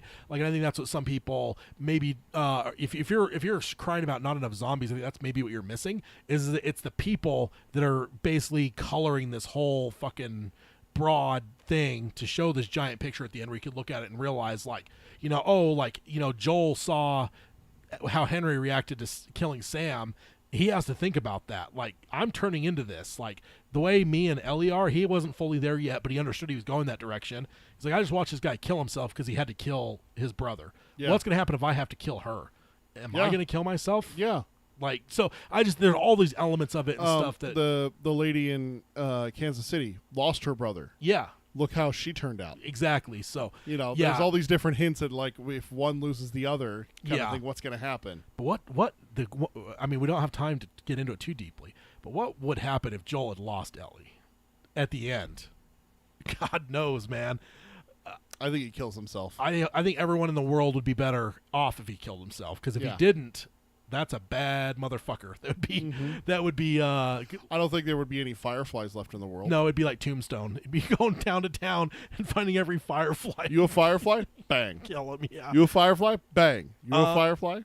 So my last question: does it make you want to play the game more, having Oh watched yeah, it now? it's on my list on Steam. That's the reason why I stopped playing on PlayStation 4. Is I found out the remastered version is coming out on March. It was like March 26th on Steam. late Yeah, March. so it's on my list. It's definitely high up there. As soon as I get it, that's all I'm going to be playing. So Great stuff, though. Masterful stuff. Oh, yeah. Masterful. Oh, yeah. Probably could spend way more time if we wanted to go beat by beat. Like, honestly, there's part of me that's like, I see some of these podcasts that went through and did like recaps after each episode. We weren't fully integrated as a Yeah. show yet.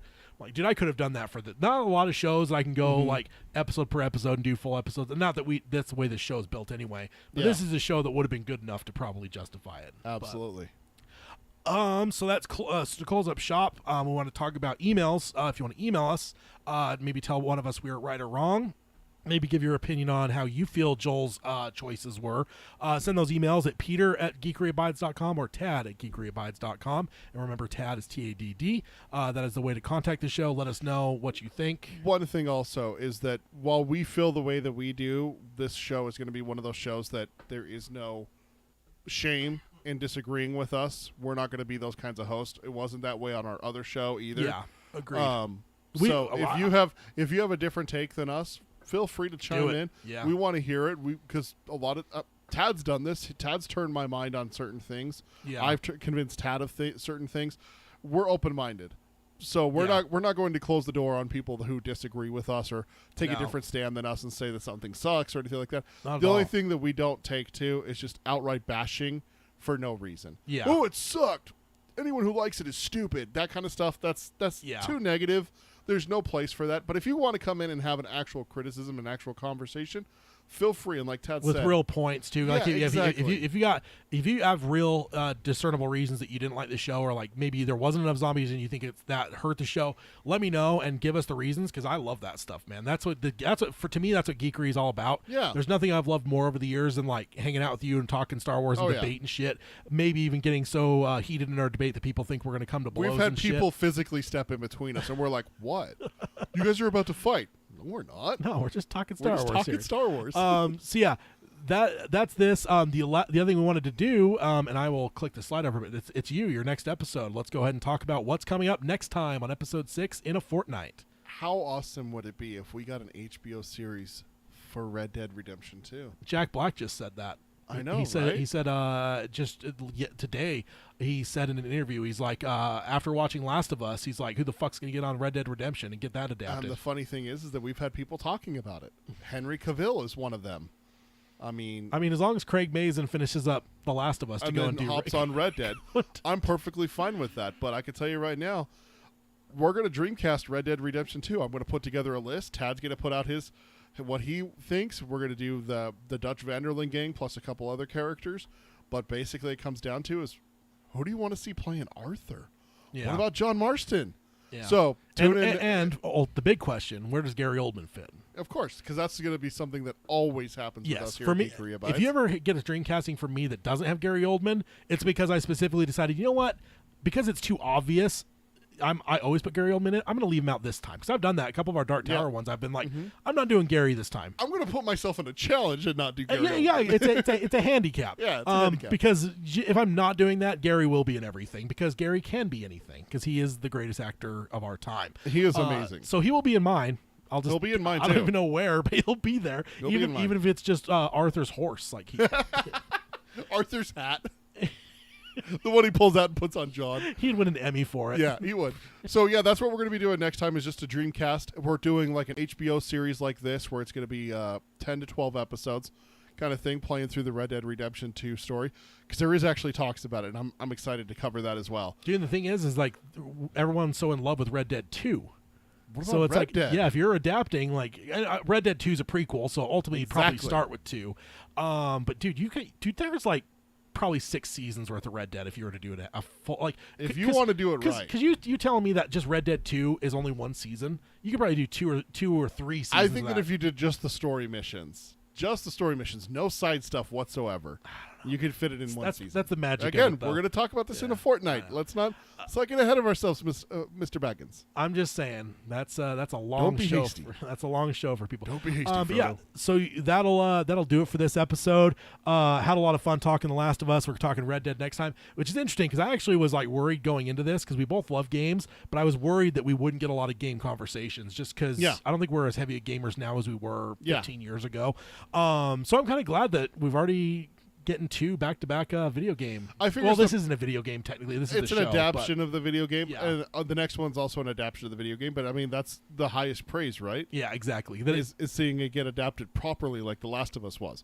Indeed. And Red Dead Redemption 2 is one of the greatest games that I've ever played. Yeah. I'll put it up there. It's one of the greatest. Agreed. I think top 3 without even thinking. I bet you, because I mean, you could debate some like older games like Mario and stuff, but like total masterpiece games, I can't think of so much. good. I can't think of much that would compare. So Stop talking about it. We're going to talk about it in 2 weeks. all right, so we'll sign off here on the podcast by saying let your geek flags fly high. And if you love something, fucking love it. Just don't worry about it. Don't say like, oh, it's a guilty pleasure. No, just fucking love what Just you love. love it. Just do it. This is my outro from now on. That's fucking Obi-Wan Kenobi. All right, see you guys. Bye, everyone. And then Mike and Lydia in the chat, thank you guys for joining us. Always fun to have you guys part of the conversation. Good stuff. Can't wait to talk some Red Dead next time in a couple weeks. Fortnight from now, we'll be back with that. Same bat time, same bat channel. Go get yourself a crowbar, right? No. For the Robin. Yeah.